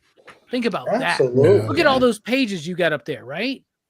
Nick Dragata made more money from Felix selling this shit, this one image, than all of this shit as a page rate. It's ridiculous. For sure. Yeah. Hell yeah, bro. Those layouts or something there on the right. That's dope. I hadn't seen that before. Well, those are all individual pages, right? Just stacked up. Those are all the pages. Yeah, those are all the pages in like one big. I got image. you. Yeah. I hope whoever bought page 2 and 3 bought both of them. Right. Well, we'll be hearing about it soon. Let me get to the chat real quick before we move on to our next topic. Chill Out Man said we just went uncut on one collection down. Make sure you hit the like and subscribe. No. Hell yeah, chill. You tell me we just did this whole bit without a plan, without a structure. I thought we couldn't handle that, Phable. I thought we couldn't do that. Yeah. Space Case Collectibles in the house. How's it going? How is it, brother? How are you, man? Somebody bought a banana duct tape to a wall for $5 million. That's true. Yeah, That's true. It is Really true. happened. That's so true. Yeah. And it makes us all feel stupid, doesn't it? Like we're working so hard. Man, he said a Bane salute Batman. He's swole. Can you imagine when Bane shows up in Absolute Batman? Oh my God, how big is he gonna be? Bane's got to be the size of that fucking new ridiculous ass obnoxious Batmobile. I'll tell you that, dude. What the fuck is up? Does anybody else like just goes that Batmobile is stupid as fuck. Like, what the fuck are you trying to do, man? I'm sorry. Yeah. Space Case is not on board, man. He's not on board with it. It's got a staircase on the front of it. I love it. Yeah, I was gonna say I've leaned in at that point. I dig it. It's handicap accessible. I love how like everybody's like, who is Batman? I don't know, but this guy Bruce Wayne like won at a police auction this giant ass fucking construction vehicle. But he does say cheers, everybody. Cheers, Space Case, man. I hope you had a good holiday, having a good night. Gore said a growing concern are prices for individual issues. Customers debate whether to try something new. In addition to their pull list, they buy 6 DC and Marvel comic, and it's almost $30. Absolutely, I agree 100%. 100%. I was going through that today when I was going through the books I was ordering. But man, let's continue on this DC train because I just wanted to mention one more thing that I thought was cool. Now, this news came out a few weeks ago, and it's something we knew that was happening. But DC Comics, man, they just expanded their compact comics lineup, man. And we were just talking about earlier about the kids, right? And the manga and what are they buying? And I think this is the perfect move to get into that realm. What I didn't know was how well these things actually sold. The first 10 books that came out, was it 10? I believe it was 10. Yeah. All 10 DC compact comics have gone back for second printing. That is great to hear. Absolutely. Yeah. And as a matter of fact, the Watchmen one just went back for a third printing. So that's great news. But DC finally revealed the next lineup for the compact comics. We've got Kingdom Come by Mark Waid and Alex Ross, Batman Elegy by Greg Rucka and J.H. Williams III, DC The New Frontier by Darwin Cook, V for Vendetta by Alan Moore and David Lloyd, We Three by Grant Morrison and Frank Quietly, and more. Yeah, this is an amazing lineup, guys. Yeah. And I just wanted to get your thoughts on this because I think DC is on a freaking roll. And they're not just on a roll. Yeah. Static. Yeah. I don't think it's just the creative teams or what books they're putting out. I think it's moves like this because DC did this, these books are now being sold in airports, in coffee shops and things like that. They're trying to get into and I think that's exactly how you get people back into comics, because I think that's how we all kind of did it ourselves in a lot of ways, right? We didn't go to comic book stores per se, not all of us. We found these in the supermarkets. We found these in the convenience stores or the 7-Elevens or whatever, a rack somewhere, a newsstand. So this I think is a brilliant move, and one I hope Marvel will copy soon. I'm definitely buying every book you see here because not only are these great titles, they're $10. Yeah. $10, man.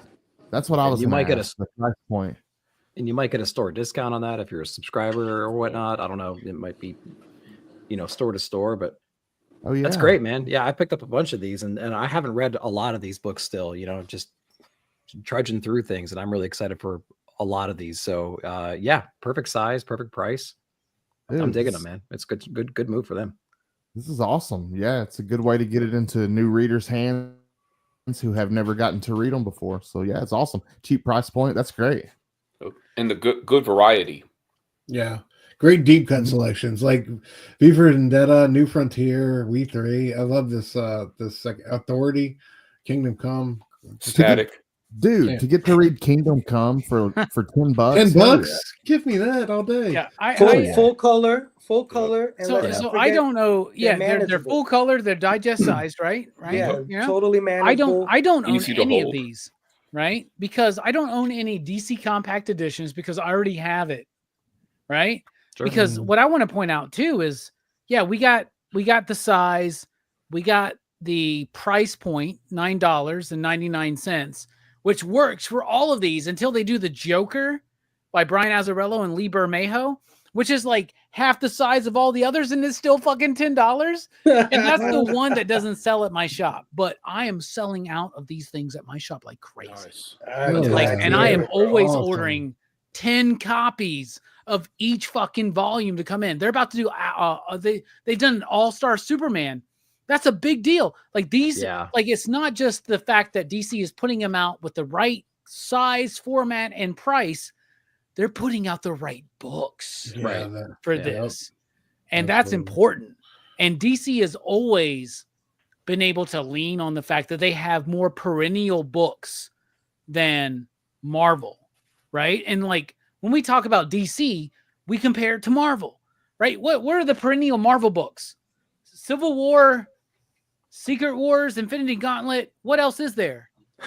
Like y'all get what I'm saying? Like what's the Spider-Man story to sell on shelves? Kraven's Last Hunt, Maximum Carnage? Maybe. Are those new reader friendly? Yes. You know what I'm saying? But like DC, just look at this. Authority Book 1 lining up with the James Gunn movie coming up. Plus, it's Warren Ellis and Brian Hitch on Authority. It's amazing. Long Halloween, amazing. You got fucking Paul Miotti and Connor on Harley Quinn. Of course, Death by Gaiman and Bocciolo. Like, get the fuck out of here. We Three. Are you talking about one of the greatest single works in comic book history? Oh, yes. Hell yeah. Static. Fantastic. Yes. How do we elevate the Milestone universe? Make it fucking accessible. Yep. Make it accessible. Wonder Woman by Brian Azzarello and Cliff Chang, one of the best Wonder Woman runs ever until Absolute Wonder Woman. Kingdom Come at $10. Dude, this is going to be the best-selling graphic novel of all time. And it should be. Deceased is amazing. Birthright's okay. New Frontier is great. V for Vendetta is great. They are choosing the right books because DC has these books to choose from.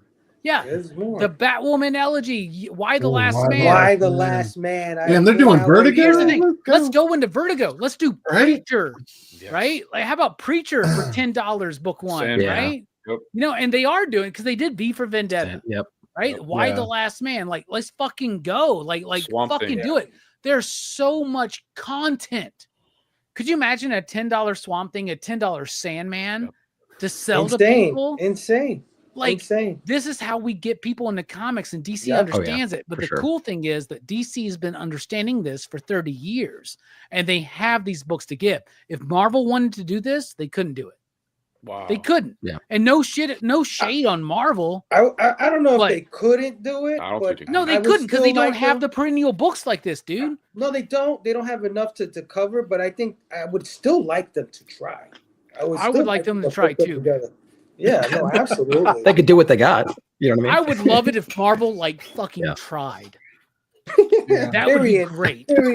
I'm with you there. Holy shit. Amen. But look at this, guys. Look at this. We just showed all this cover. This is $150 all together. $150. The price of two omnibus. That's crazy. Yeah. Look Avengers Twilight. Yeah. No, just thinking out loud. Yeah, for Marvel. Avengers Twilight's great, dude. I get it, man. And like a $10 Infinity Gauntlet would sell like crazy too. But like, what does Marvel really have, dude?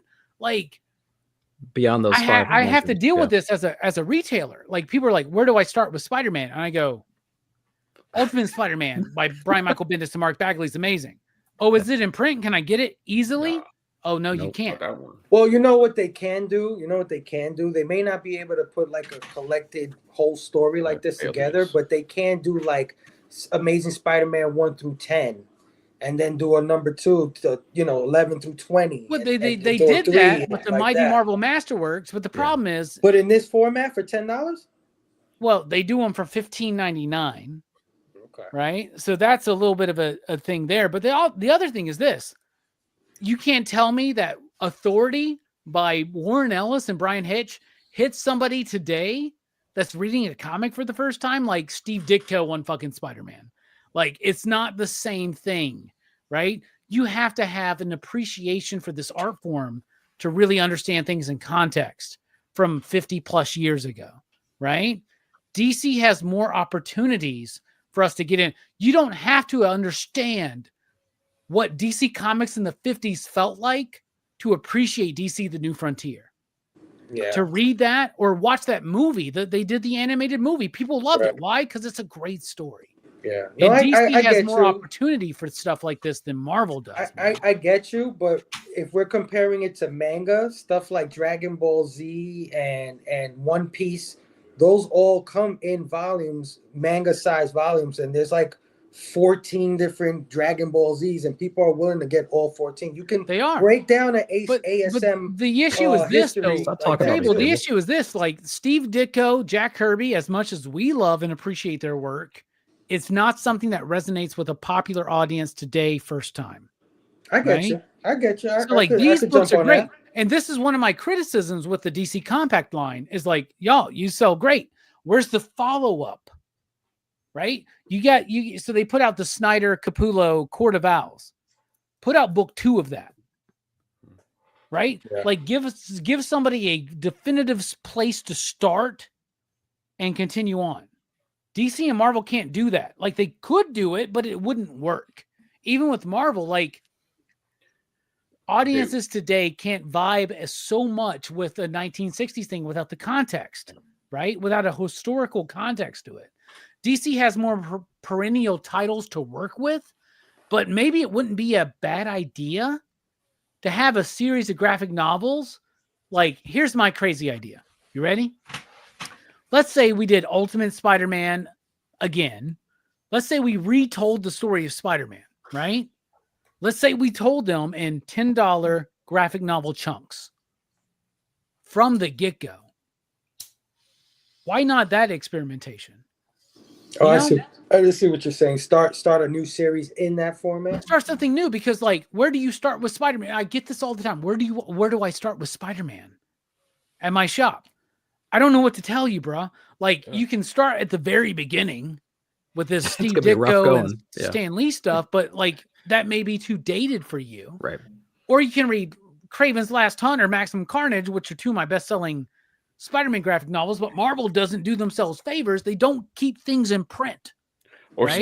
you could start with Miles, and then like after reading a bunch of graphic novels, he's still in the same place. Even then, where are you at with the Miles story? You have to understand what the Ultimate Universe is before, right? He's a vampire now. But you also have to understand the Ultimate Universe a little bit, right? Marvel's it's hard to get into, right? And the thing, if you're a comic book fan, if you're out there right now watching and you want to get into comics, the best advice I can give you as a reader, a reviewer, and a retailer, jump in. Yeah. Just jump the fuck in. That's what we all had to do. That's all we had to do. Yeah. Yeah, we did. I just jumped in. I had no idea what was going in Fantastic Four or Spider-Man or Superman, right? But they did a great job of keeping us updated. That's something that's lost. And it's easier to do now than it was back then too. Because the stories now are all kind of related. Back then it was, one and done, and you might never get an answer to the question that you're looking for. Well, let me tell you, one of the trends that DC is starting off lately that I hope Marvel copies, because we know they all copy each other, is that DC has put new creative teams on these books, but have not renumbered them. Like Green Arrow, like Superman. And I'm appreciating that a lot. Well, there's some rumors coming up, bro. Don't do it. Don't do it. Don't burst my bubble like that, Robbie. I tell you what. I don't give a shit. If you relaunch Superman #1 with Dan Slott writing it, you're fucking yourself in the ass. Yeah. And not in a good way. You are fucking yourself over, dude. Do not bring Dan Slott onto Superman. Trust me, it's not going to work. Do you remember when you brought Bendis in? Yep. And you thought what would happen? Don't do that again. You got a good thing going for you. Don't fuck it up. And Tomasi's writing Rockefellers. Yeah, I would rather them bring Tomasi back for Superman. Plus, the rumors of the de-aging Jonathan Kinnigan because they realized that they fucked themselves over They're with that going to need character. Tomasi then. If they're going to DH him, they're going to need Tomasi to come back in and finish the Super Sons. Yeah, like he that should have dude done had it 5 two years books just debut from Ghost Machine, Rockefellers, and Hornsby and Halo that were better than anything he's done in the last 5 years. Damn. Well, let's just see what the audience had to say. Gore said he reread The Watchmen in compact edition, and it's perfect. Nice. Those are some great stories correctly. Also, that's great news, Georgia. I'm lost, Bobo. I don't know what that means. George is on my mind though. So He meant Gloria, the song from Space- Kendrick. Space Case said, "I love a Rorschach Batman." There you go. V for Vendetta. Remember the 5th of November or something like that. great book, great movie too, man. Gore said, "I think the compact editions work better for comics that are stronger in the literary field than in the artwork. For example, Kingdom Come. I don't want it in a small format, but V for Vendetta, that works." Wow. I understand that. I get that. Either, like, I'll be honest with you, like We 3 for $10, I can sell that to somebody. Yeah. But if you really appreciate We 3, you need it in the best possible format out there. And it's not a tiny ass $10 edition, right? Guess what? It's People a good introduction who like book things to a new reader. They'll get a better version of it if they really like it. So somebody will read We 3 for $10 and be like, "Oh, this is amazing. What? This came out in a better format? I'm going to get that." And they're going to want that's the whole argument about physical versus digital. Yeah. And it's always been I'm a retailer, right? And other retailers are like, "Oh, digital sucks." I'm like, "No. Hook them in because they love it digitally. They want it physically." Yes, you got to get that deluxe hardcover. Yeah. Yes, exactly, dude. There you go. Simpleton said they're well made too. I agree. I have all 10 of the first run, so I'm so happy that I picked those up. Let me see. Space Case DC is for kids. Well, yeah, they're for kids. They're doing this. DC's for everybody. For the kids, yeah. Gore said DD Born Again would be a great and compact edition. Yeah. And they are doing like Marvel is doing this new thing where they're doing like prestige format editions of trades. They're doing the very beginning, like the first 12 issues of Ta-Nehisi Coates' Black Panther, and they're doing Daredevil Born Again. And they're $14.99. That's great. Nice. Right? But it's not quite the same as putting it out there. And here's the thing. It's not just about like the price point or what books they pick. Where are these marketed at? Right? Put these up there with TV Guide. Yeah. And Soap Opera Digest. I guess I just showed my age. They probably don't even make Soap Opera Digest anymore. But like, you know what I'm saying? But you could put this next to Dragon Ball Z. Put it up there with the candy. You could put it with all the manga. You need to put Dragon Ball Z, Dragon Ball Super, I guess is what we would say like nowadays, right? Yeah. Put that shit up there where you're buying your Kit Kats and your Snickers bars, man. There you go. Because that's how it was for us when we were kids. Up there by the Archie book. There you go. There you go. And look, put the Archie books back there because who's reading Archie right now? Hey, stop that. I'm reading Archie. I love Archie. Am I still the only one that cares that the compacts are sewn paperbacks? No, you're not. I love a good quality book, man. I hate when they fall apart. So that's what makes them better. I appreciate it. Phil said, "Yay, we 3V and the Authority." Oh yeah, 3 of the best books that DC has ever published. Here's some suggestions from Space Case on the Marvel half: Alias. Yeah. Jessica Jones. Yeah. Contest of Alias, Champions. but yeah. Earth X from Bobo. Yes. Good. Keep Put them a $10 guys. version of Earth X out there, man. Bravo. Yes. Spider-Man: The Death of Kraven. Put a $10 version of that out there, right? Like, fuck. Start with Spider-Man team-ups, Bobby says. Oh, yeah. The sad part is none of that's in print. Yeah, no, absolutely. This is why I want this to come out from Marvel. You know, they won't have a stronger lineup, but I appreciate it. If I had somebody that came to me and wanted to collect floppies of Spider-Man, I would put them on Web of Spider-Man or Peter Parker Spectacular Spider-Man, just because that's a good one. They're pretty easy to fill in that run. Yeah. But if somebody wanted to like just the story, Scotty, right? Yeah. Or anybody else here, like, where would you start with somebody? Be like, you can't guarantee that you're going to find this Marvel book in the store in trade paperback, right? No, you're not. Like, you just don't have the same thing. Like, when somebody looks at me and goes, "Hey, where should I start with Batman?" I go, "Batman Year One. We have it. It's in stock. It's good. Go buy it." Where's the Spider-Man equivalent? Yeah, no, It doesn't exist. Omnibus form, maybe. But nobody.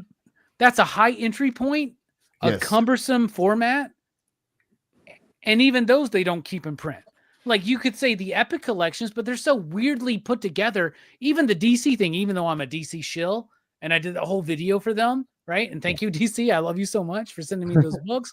But like, you're gonna tell somebody to like, yeah, just start reading Batman at issue 400 and on, and you're gonna get it. Like, it works if you're following along with it, but not like in today's streaming model world. Does that make sense? Right?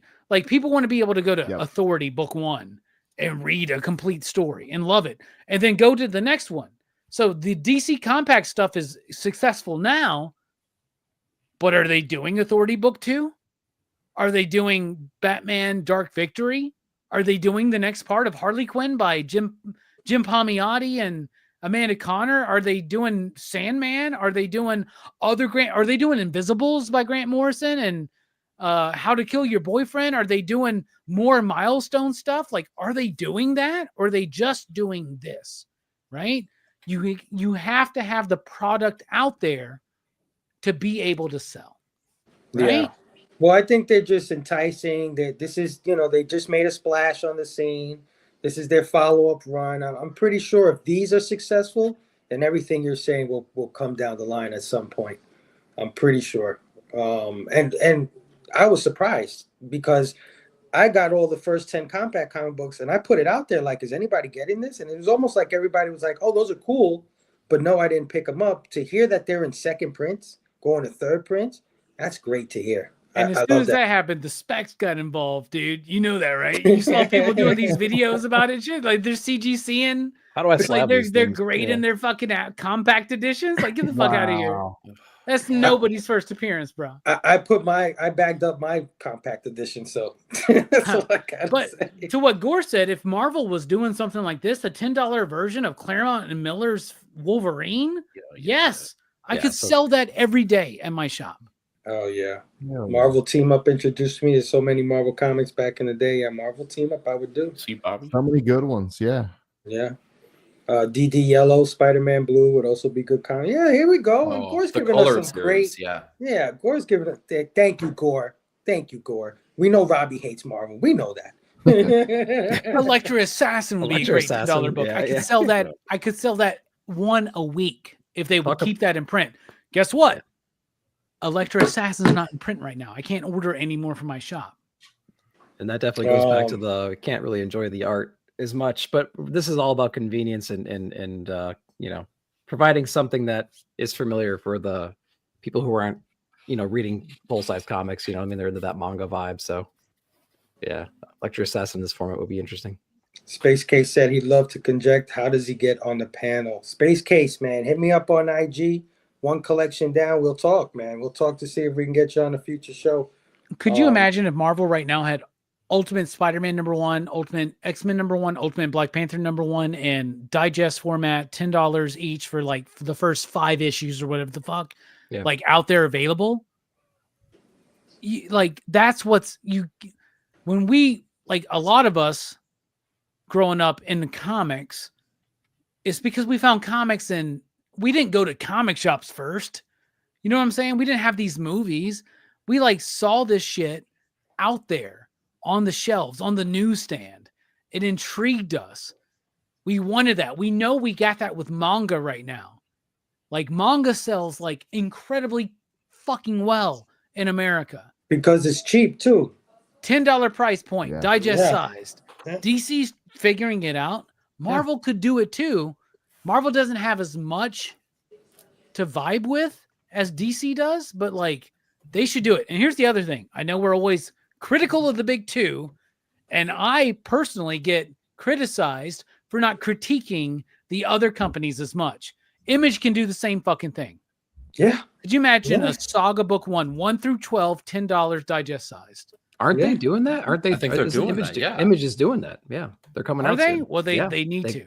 Yeah. Yep. And It's- Energon needs to get on board with this shit. They need to do they're- it.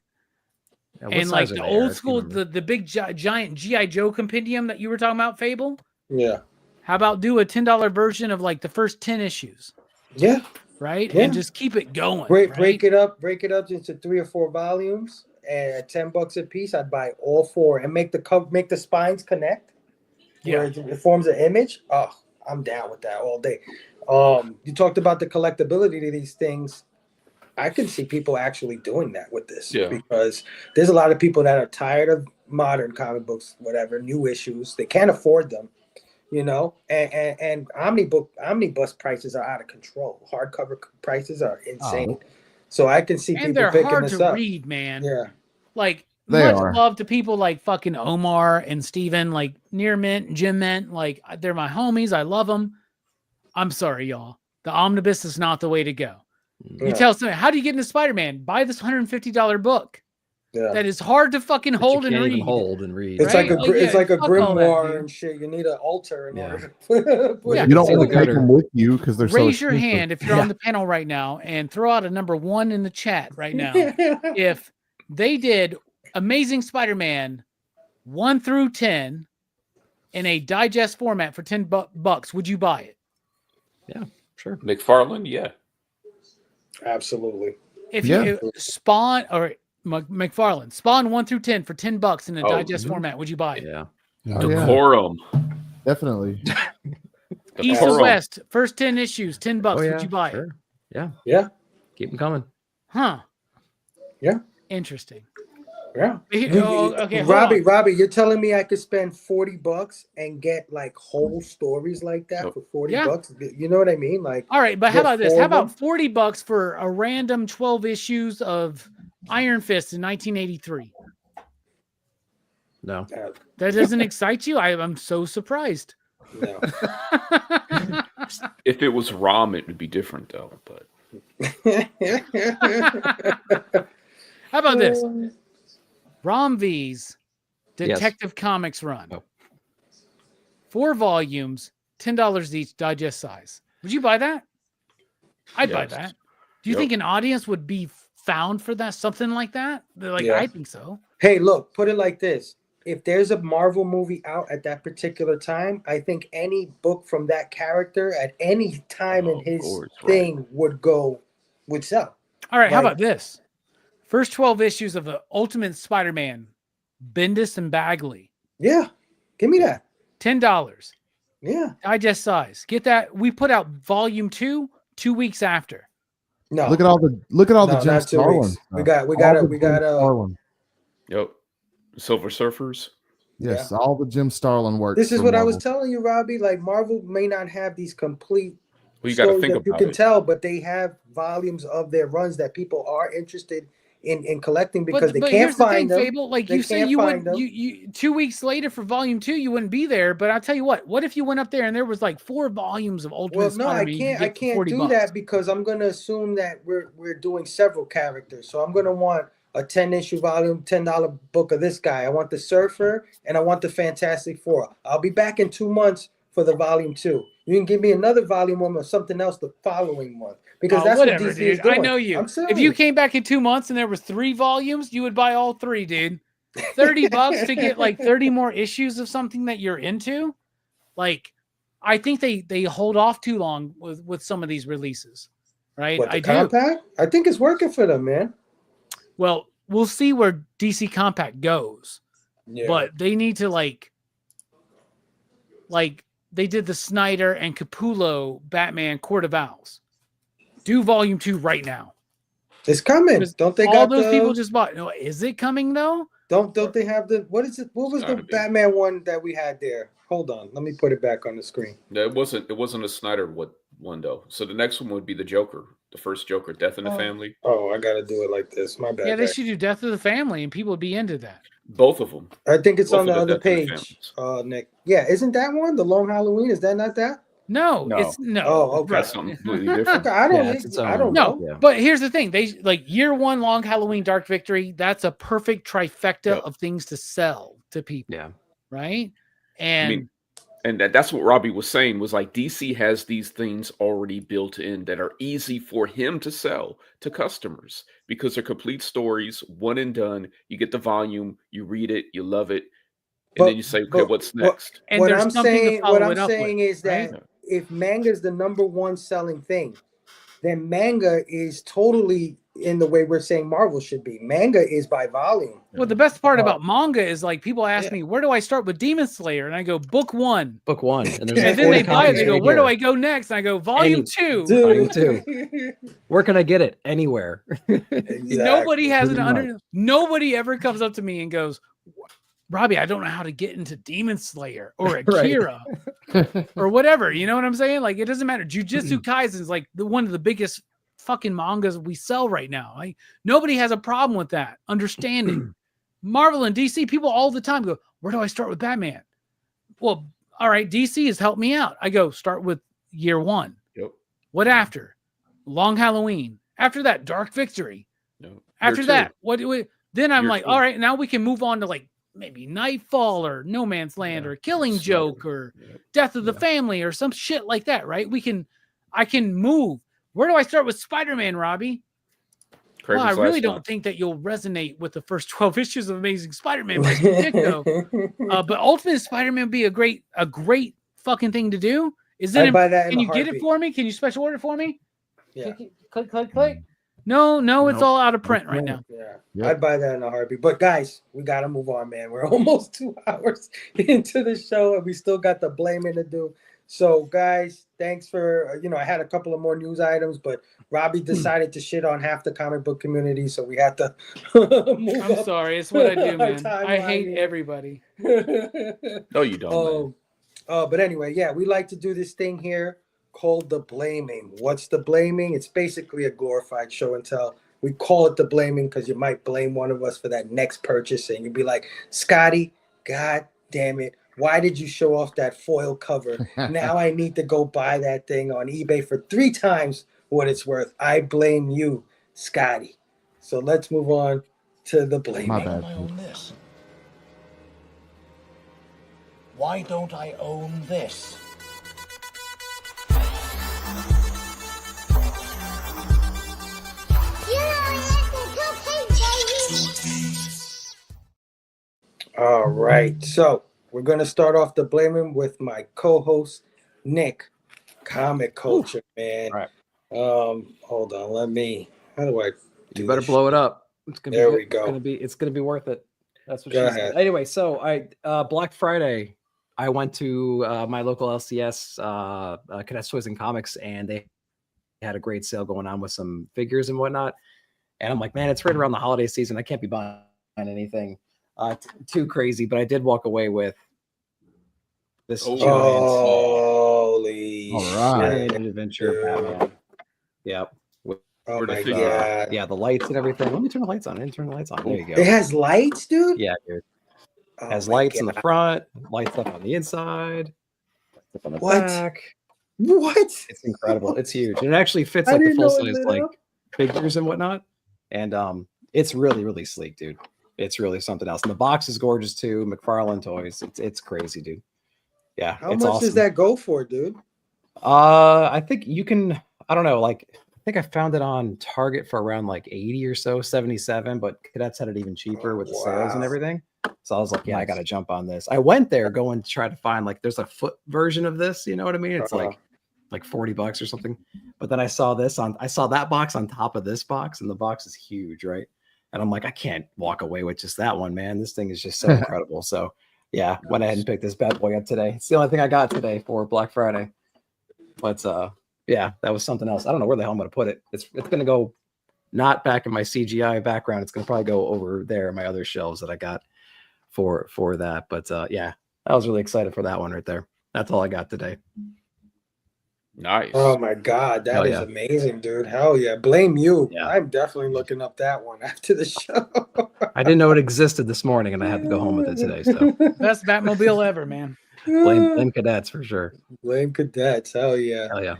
Stu, what do you got for us, my brother? Just some back issues, guys. That's all. Hellboy Christmas special. This one, Yeah, this one has got a great Jeff Darrow pin up in it that I'll have to post later on in the season on IG. What if and you then had I came $10 Hellboy trade paperback, Stu? Dude, right? There you go. Now we're really talking. Awesome. Yep. Yeah, seriously. Let's get some Hellboy compact readers. But I came across a large swath of Scioli's Transformers vs. G.I. Joe. Really? Damn, Let's dude. go. Dude, Never fuck seen yeah, in a those while. books are so Blue. fucking stupid and No. wild, dude. And Piscor variant. Let's go. Oh, doing Um, Blaster Man. Right. Oh my Oh, god, yeah. man. Dude, have you read those yet, Stu? I have not, dude. I have If you not. think Absolute Batman is ridiculous, wait till you read these, dude. There's the most ridiculous G.I. Joe Transformers story you've ever heard. Just off the covers, like alone, it looks like he had all the kiddie fun with this one. It's like literally Tom is playing with toys in front of us. Is what's going on, man. Yeah. Oh, yeah. That's wild. Dude, look at that, dude. Great covers are covers. Oh fantastic. my god. Too bad his Godzilla book was not as good. Jesus, I man. know. Yeah, I feel it bad was- about that, man. It was all over the place, but yeah, dude, I got like 3 or 4 more to go to get this whole set, so I was excited to My get a God, good dude. portion of them. Yeah, but that's all. Damn, good. When you're made done me with so that, you're gonna have jealous. to get all of his GoBots books, Stu, because they're fucking dope too, man. Trust Hell me. yeah, hell yeah. But, Gore yeah, liked that's your what I'm Mobius print. Everybody comments on your That Mobius. gets a lot of print. mileage. Mobius, Yeah. Everybody. I'm leaning And it's into literally the weakest book Mobius ever did. It was his Silver Surfer book. From Marvel. it. Thank you, Robbie. Such a good Yeah. cover. Let No, me it have has it, nothing to do Robbie. with you. I'm just Fucking saying, have like, it. y'all know. Like, come on, y'all. Yeah. My brother, actual Dracula in the building. To my brother, how Jack, I like what your up, Maria man? Wolf. Jack. I like your Thanks, Maria Wolf mate. in the background too. Thanks, There you man. go. Yeah. There you go. Oh yeah. Eric, 9-panel grid. What do you have for us tonight? I was in a celebratory mood here because we were returning, specifically Phable, you were returning, and we were returning with a new #1. So I figured I'd dive into the long boxes, and we'll start with the Busick and George Perez Avengers Heroes Return. What if they had that in a compact edition? They should. What is? It's the best run of Avengers of all time, in my opinion. We have the Wade Garney Captain America Heroes Return #1. Nice, dude. Could you Oh, imagine if they yeah. had Mark Wade's Captain America for $10 digest versions, Eric? Could you imagine that? Could you imagine? Could you imagine if they had the Scott Lobdell, Alan Davis, Fantastic Four, all 3 issues, I think that they lasted? Yeah, and then Chris Claremont comes on to shit all over all of it. Yeah, Yes, he that's great. does. And we have the Iron Man Yes! #1 Heroes Return. Yeah, let's Dude, those are go. some of the greatest comics of all time, man. I don't give a shit, dude. Those are great. And last but not Yes! least, we have the There Mighty we Thor go. Heroes Return #1. Nice. So again, congratulations on coming back with your new #1. I figured that was just fitting to show off. Oh, Fuck yeah, thank you. Hey, nice, Thank dude. It's you, like my brother. 1998 here on Blame Fable. I love it. Dude, by the way, that Thor series by Ramita and Jansen, some of the best work of both of their careers, in my opinion. Yes, I agree. Let's And go. I've talked to both of them about it in person, and they both agree. They're Hell like, yeah. Marvel at that point was in bankruptcy, and they were like, do whatever the fuck you want to do. Yeah, let Dan Jurgens cook. Just do his thing. Yep. Oh yeah, Taqi. What do you What's got, happening? my brother? Well, so there was a new release a couple weeks ago that Robbie didn't like too much. It's called Shadow Cabinet by Oh, I thought you were Milestone. going to show up the static DC Compact Edition. No, man, I didn't see it yet. If I see it, I might pick it up. But here Nice. we got the Sean Murphy cover, and then here we Nice. got one of my favorite up and coming artists, Double Threat, great writer too, Nicholas Draper Ivy.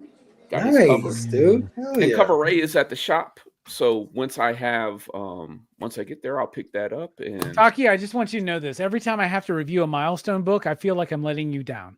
I literally think about that to myself. I'm like, I'm letting him down. I need to read all you don't. of the Milestone books. so it had an introduction. You must have skipped over the prose.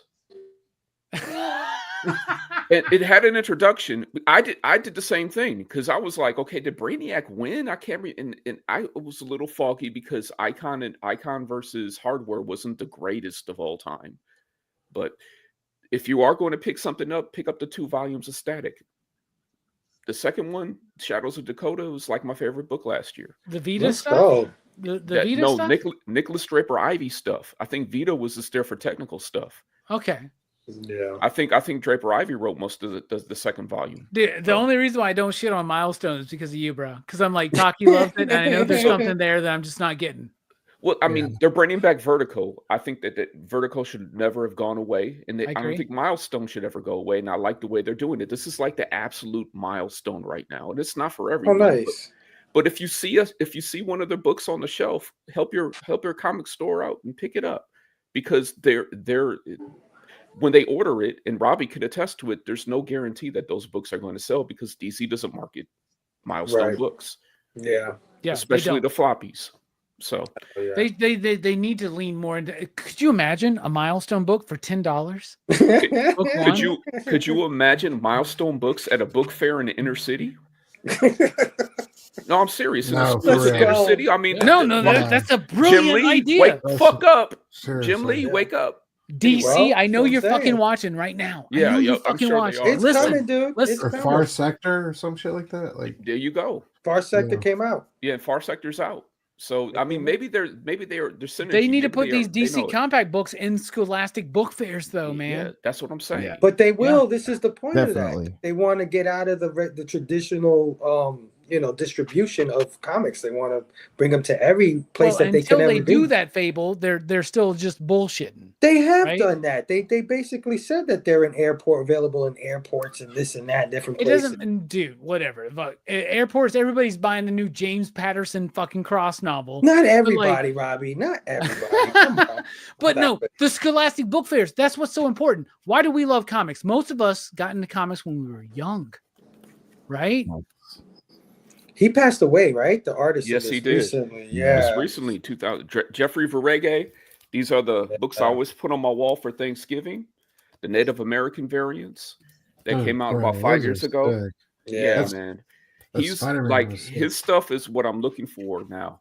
I'm like trying to find like a lot of his cover work. Oh yeah.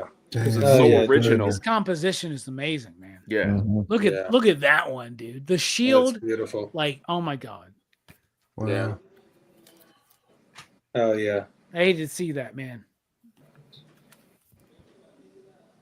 So I got the whole set back in the day, and I put them up every Thanksgiving. Oh yeah. Man, that's amazing. Sick, great covers.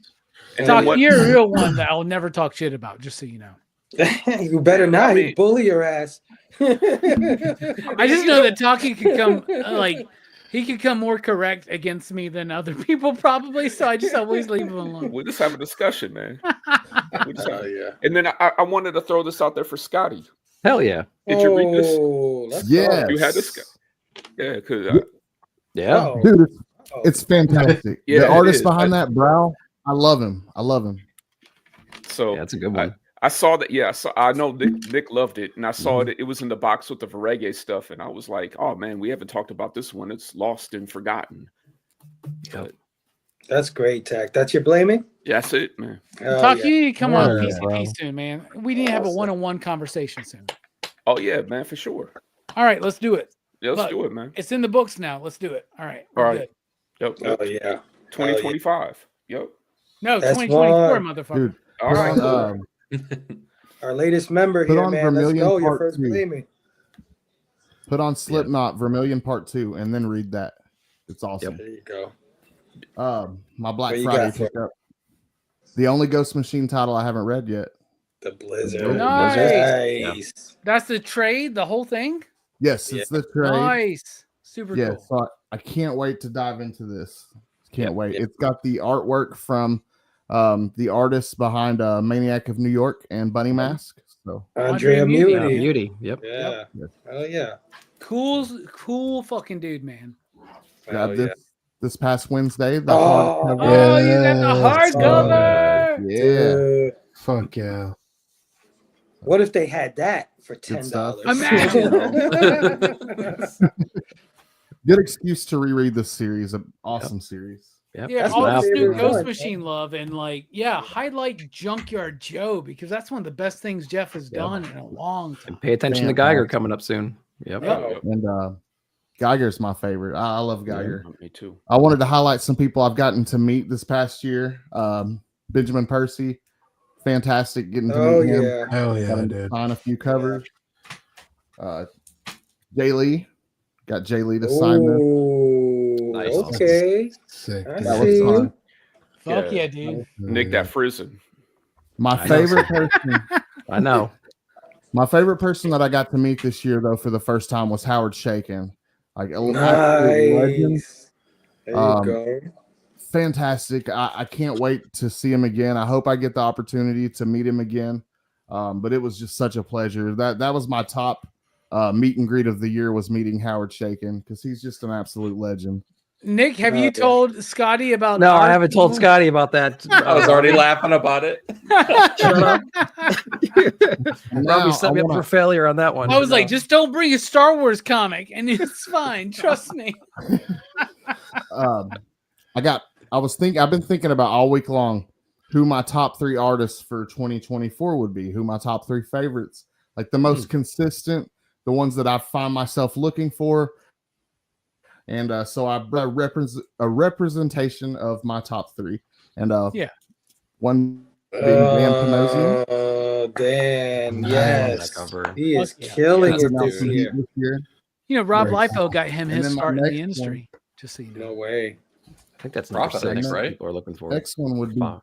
Jeff Patel. Oh, Jeff Oh, Jeff's a favorite. Deco. Let's go. Yeah, DeCall. Dude, I think he's been killing it this year. Ooh. He's my top 3. Dude, So yeah, many. that's why I was like, his new Power Girls cover.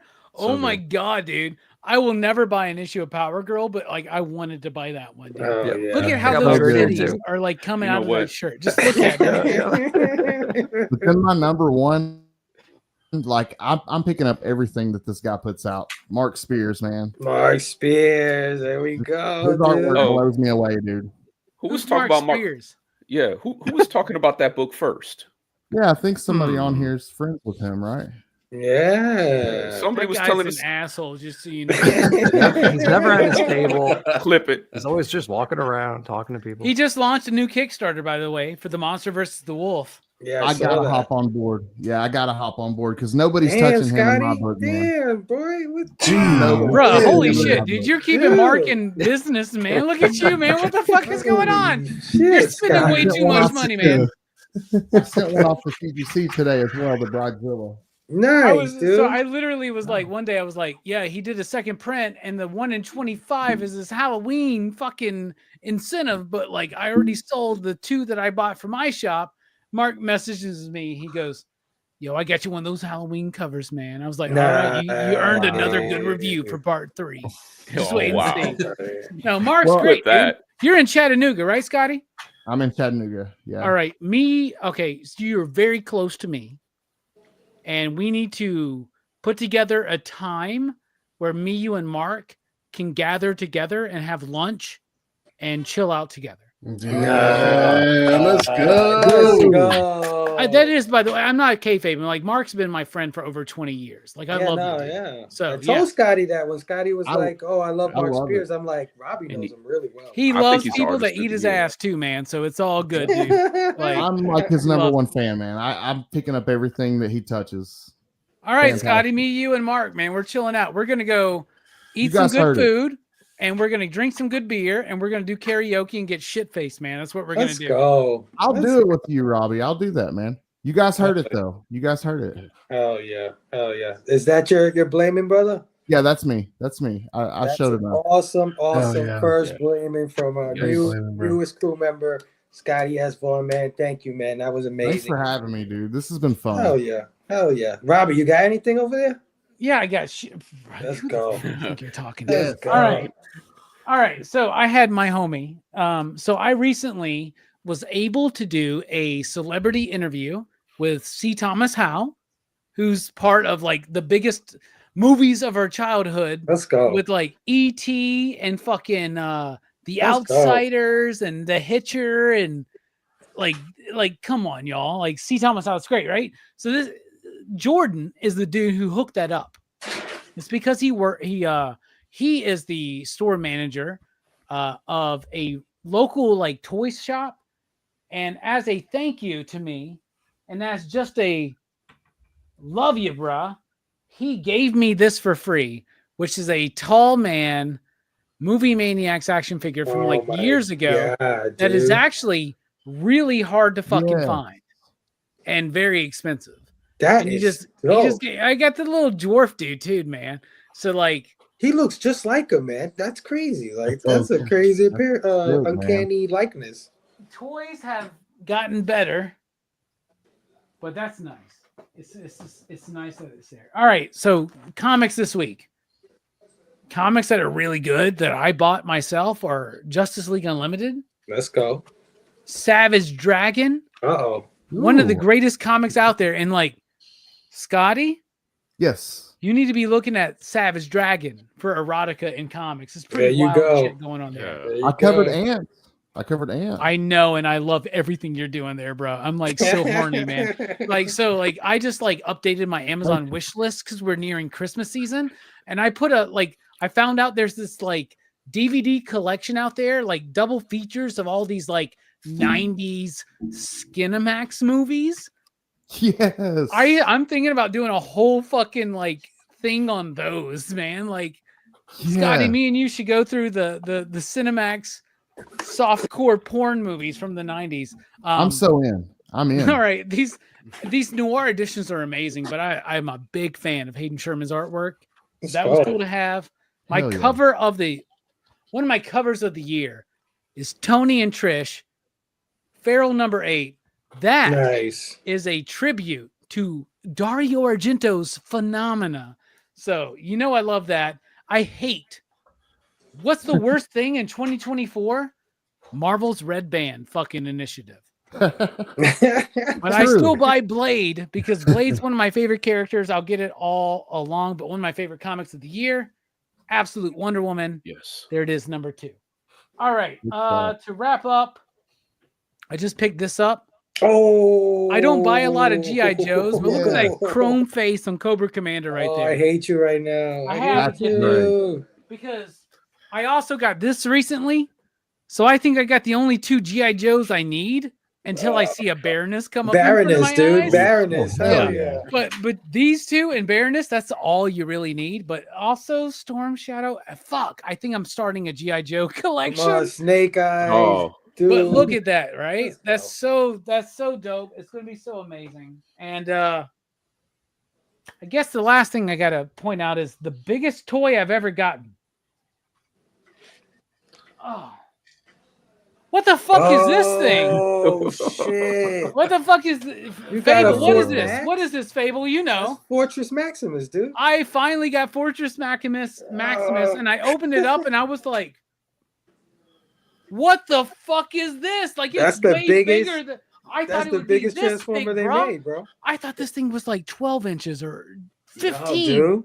This thing's huge. Look at this. That's huge. It's bigger than my titties, man. This is ridiculous. I'm intimidated to transform it. I got to put stickers on it. Get the fuck out of here, man. But I got it, dude. Look at that. Wow. Look at it. This thing's as big as fucking me, man. What the fuck is this? Yeah. I love it. It's like a small toddler. My Scorponot is on on pre-order. Mine too, releasing that one now. Yeah, so there you go. That's what I got, dude. Look at that shit. That is amazing. Wow. I could literally, could literally be a sex toy if I wanted it. That's Fortress Maximus, dude. Got a hole in it. If you're brave enough, anything. I love how I said this could literally be a sex toy, and the next thing I heard was Phable going, "That's Fortress Maximus." Who's never fucked a Fortress Maximus toy? Oh no, you can't fuck him. He'll fuck you, bro. They're called headmasters for a reason, There right, you go. Phable? Let's go. There you go. All right, man. I guess I'll end this off, and I'm so glad my brother Robbie showed off some Transformers because I only got 2 here that I wanted to show off real quick. First of all, I wanted to show off this cool Optimus Prime from the new movie Transformers 1. This is straight from Japan. No. This is from that movie that came out, that cartoon that just dropped. Oh, nice. Just so you guys can see the difference between what Japan gets and what we get. I mean, we are just getting cheated over here in America. This is an amazing toy. Real big. Not as big as Ford Max, of course, but big enough. I think he could do some damage on you, Robbie, if you want to fuck toys. So there we go. Just wrap that shit around your cock and see what happens. Yeah. Clip and then that. I got something else that I think a lot of my nostalgia people will appreciate, especially you, Robbie. We've got the Knight Rider crossover. Yeah. That's dope. Bro, we got that in my shop this week, and I haven't bought mine yet, dude. That thing is amazing. Yeah. My homie bought it, opened it up, transformed it. It's huge. It's amazing. Batteries not included. Not included. They've never learned this shit, dude. I And mean, those are like watch batteries. Like, what the fuck, dude? Right. Yeah, it's crazy. It's crazy. But you know me. I got two of them. Bro! Oh, He bought one to send to me. That's great, dude. I love it. nice You Christmas specking, present. bro? Specking. Are you No, rocking One to rock, one to stock, man. One to rock, one to stock. Well, you know what it is. When I finally set up my shelf that I've been waiting 5 years, maybe even it's going to be 6 years before I set this shelf up.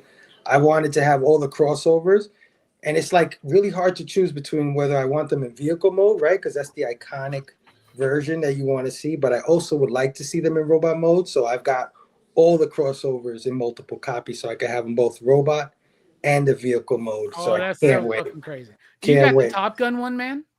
That's the only one I didn't get. I didn't get that. They did like Street Fighter. They got the Naruto one and the Monster Hunter one coming up. I don't give a shit about any of those.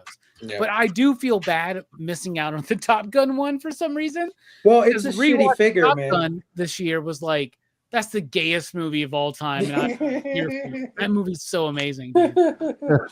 Oh man, but yeah, that's my blaming, guys. It has been an amazing first episode back for the all new, all different Blame Phable show, man. I'd like to thank everybody on this panel for joining me tonight. You guys are freaking great. Everybody in the chat, we had an amazing chat tonight, man. I couldn't highlight everybody, but there was so many good people in the house that stopped by. I mean, Cliff said, let's get all that bisexual energy out there. Let's do it, man. Let's do it. I'm all about bisexual energy. So Chill Out said, great show and welcome back, Station, man. I can't wait to go forward with this crew of guys. Unfortunately, we're missing Big Herm, but Big Herm will be here in the future, bringing the energy that only Big Herm can bring, man. I thought he was here the whole night, but it was just like the background. I noticed. And I also thought Stu was just sitting there like this the whole time. Robbie, thanks for jumping on, man. I wasn't sure if you were going to jump on the show, but you definitely made this a memorable night, man. I appreciate you. Love you, brother. And fuck the haters, bro. Fuck them. You know what I'm saying? I love you, and we're at the end of the PCP movie night season. Van Damme, December, Double Impact, Time Cop, and Street Fighter are coming up. I know you're involved in some of that. Of course. We got a great PCP movie night season for 2025, but I love you so much, Phable, and I love you, Nick. You know I love you, Nick. Taqi, I love you probably more than anybody else here. Eric, thank you for buying Don't dinner tell that night. I nobody. really love you. Stu, I fucking love you because you let me talk shit about you and you never clip me out and make me look bad. That's great. And Scotty, I'm just getting to know you, but like I know we're already down. So Hell come yeah. and eat good food with me and Mark, and we'll watch some dirty movies together. So that being said, I really think that these fucking bullshit hangout streams on comic book YouTube blow ass. But I had to be here tonight for y'all. Oh, yeah. Yeah, I don't give a shit about community. Who gives a fuck? I'm a big time deal, right? You know? But all right, Robbie, let me be genuine and authentic. Robbie, you're the new nerd sync. You're Comic Drake. All your stuff is scripted. God damn it. I love y'all. I really do. And I wouldn't miss this for the world because I love hanging out with y'all. And we just had Thanksgiving yesterday. And I am thankful for the fact that I can always depend on my family for making the driest ass fucking terrible turkey every fucking year and not even having gravy as an option. However, they always got some baller ass deviled eggs. and the PCP Bad Batch crew, y'all, my inner circle, y'all motherfuckers are the deviled eggs of the Thanksgiving dinner. And I love y'all and I appreciate y'all. Nice. And I love when you let me come in and just talk some shit for a while. So thank you so much. Every other YouTuber that's not anybody here sucks. Oh man, well, since you let us know what the hell you got going on next, Nick, before we get out of here, you want to plug anything, my brother? How the hell do I follow all that? Yeah, just tell everybody they suck, Nick. Yeah. I think you covered all the bases there, man. Yeah. No, you'll catch me tomorrow night over on Pop Culture Philosophers. We're doing the best comics of the month show. A little bit postponed because of the holidays and whatnot, but yeah, man, I got to get my shit together and finish reading some of these books and put that list together. But yeah, other than that, weekly reviews and haul videos and whatnot, and top downs, having a good time doing all that kind of stuff. And you can catch me over here on Blame Phable. So thanks again. Appreciate you guys. Thanks, it's gonna be my a fun brother. show Nick. tomorrow, Nick. Right? Hell Me, yeah. you, Greg, and Easy. Right? Yeah. Yeah. So, yeah. It's gonna it'll be a fun good show. Yeah. We get to talk shit about Greg for a while. So It's always a good time. Always a good time. Wait, hold up. Is that a hangout? No, it's scripted. I don't do Never mind. hangout streams, bro. Yeah, you scripted.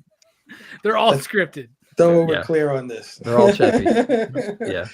Dude, my brother, what do you got coming up? Yeah, man. Ink and Insights every Wednesday night, 9:30 p.m. Eastern.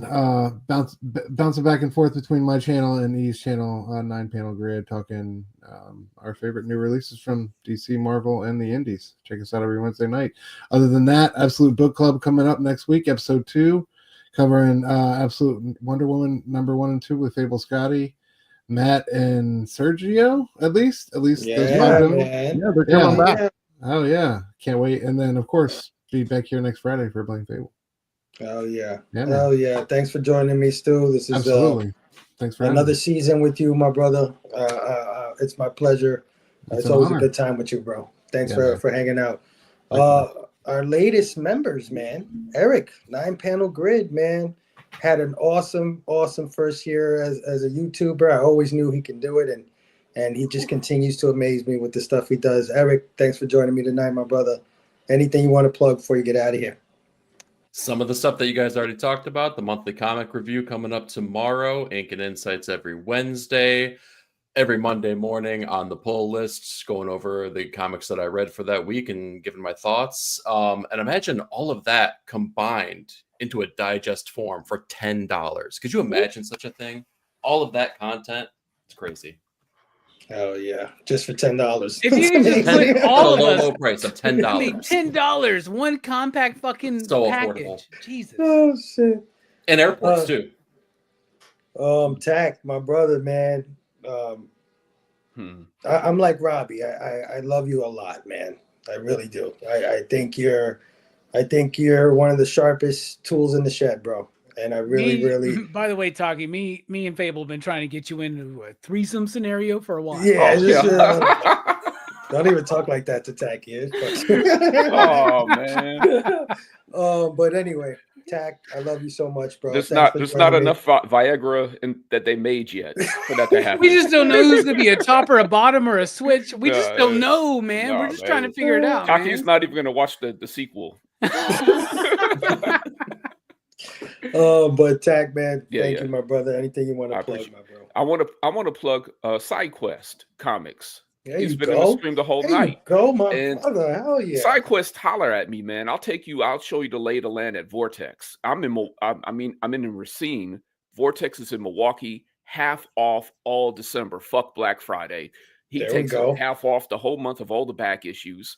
He's got over 100 long boxes of dollar books. And man, holler at me. Hit me on Instagram. I'll show you the lay of the land over there, man. And I'll buy you lunch and stuff. But he has great content. He's in Northern Illinois. Northern Illinois, right on the border from what I used to do. So even though I'm not making and he's from Northern Illinois, he's from Chi-Town. That's like right. Kanye. But I'm not making content anymore, but he is. So if you're missing what I used to do, just watch my man SideQuest. Oh yeah. Oh yeah. I second that, man. SideQuest is a really good dude. I love the stuff he does. I've caught a few of his lives and stuff. He's great, man. Oh, You're so sexy, Taqi, man. You don't even know it, man. You're so money. You don't even know it, man. You don't even know it, Taqi. Yeah.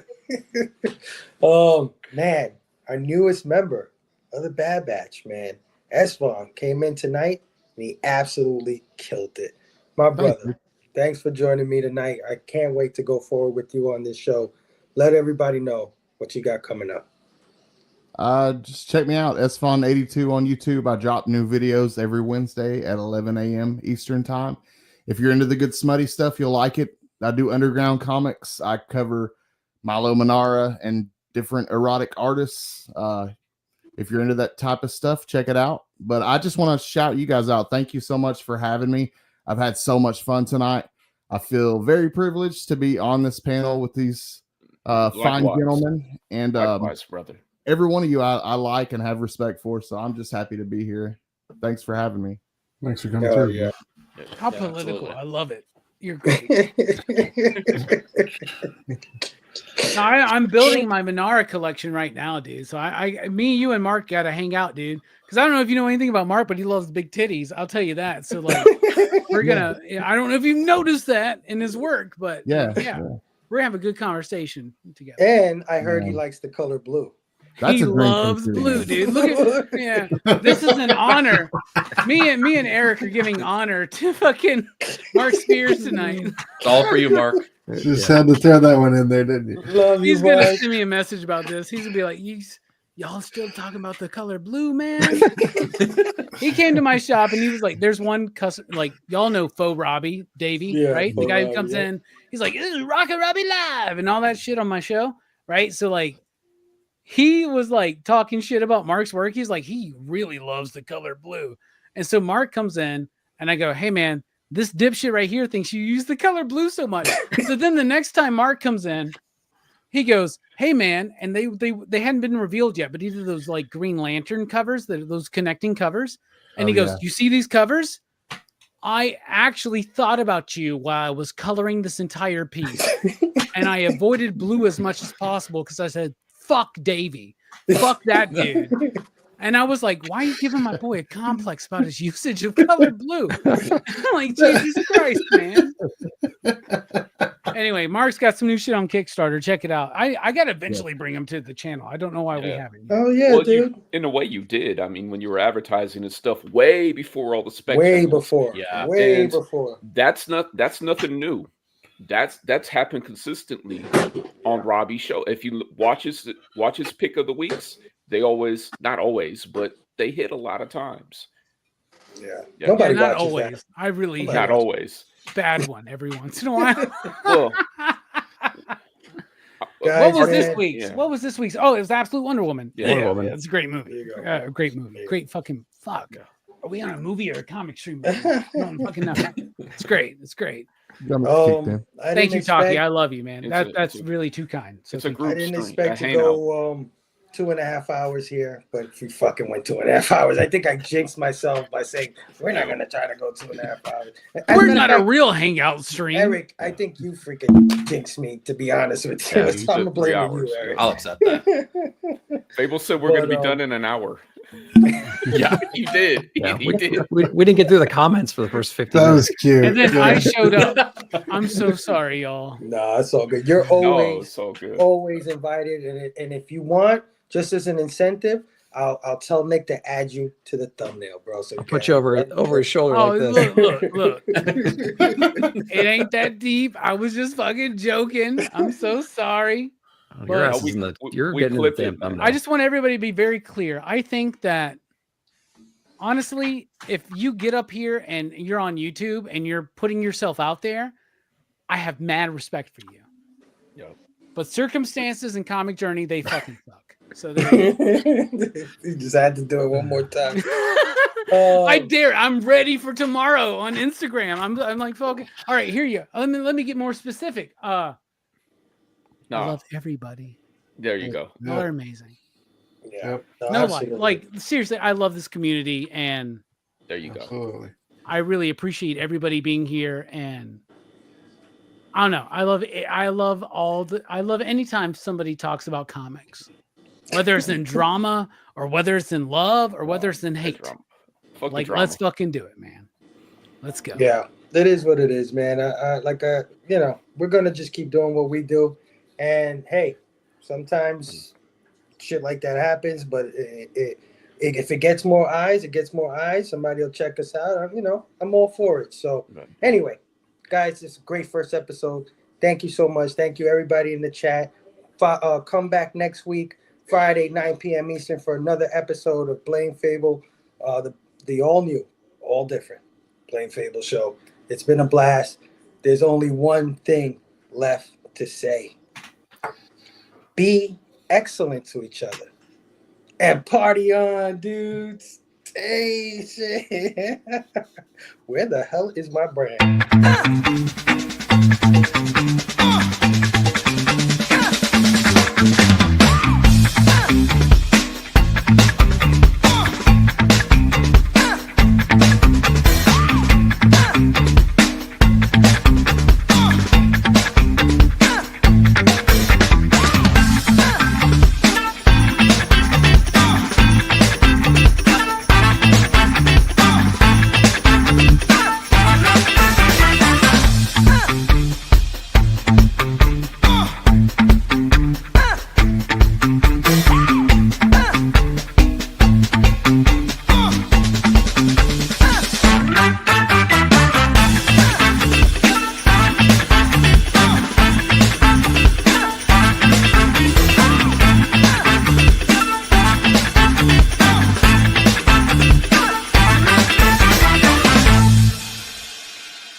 That peach Mamoko.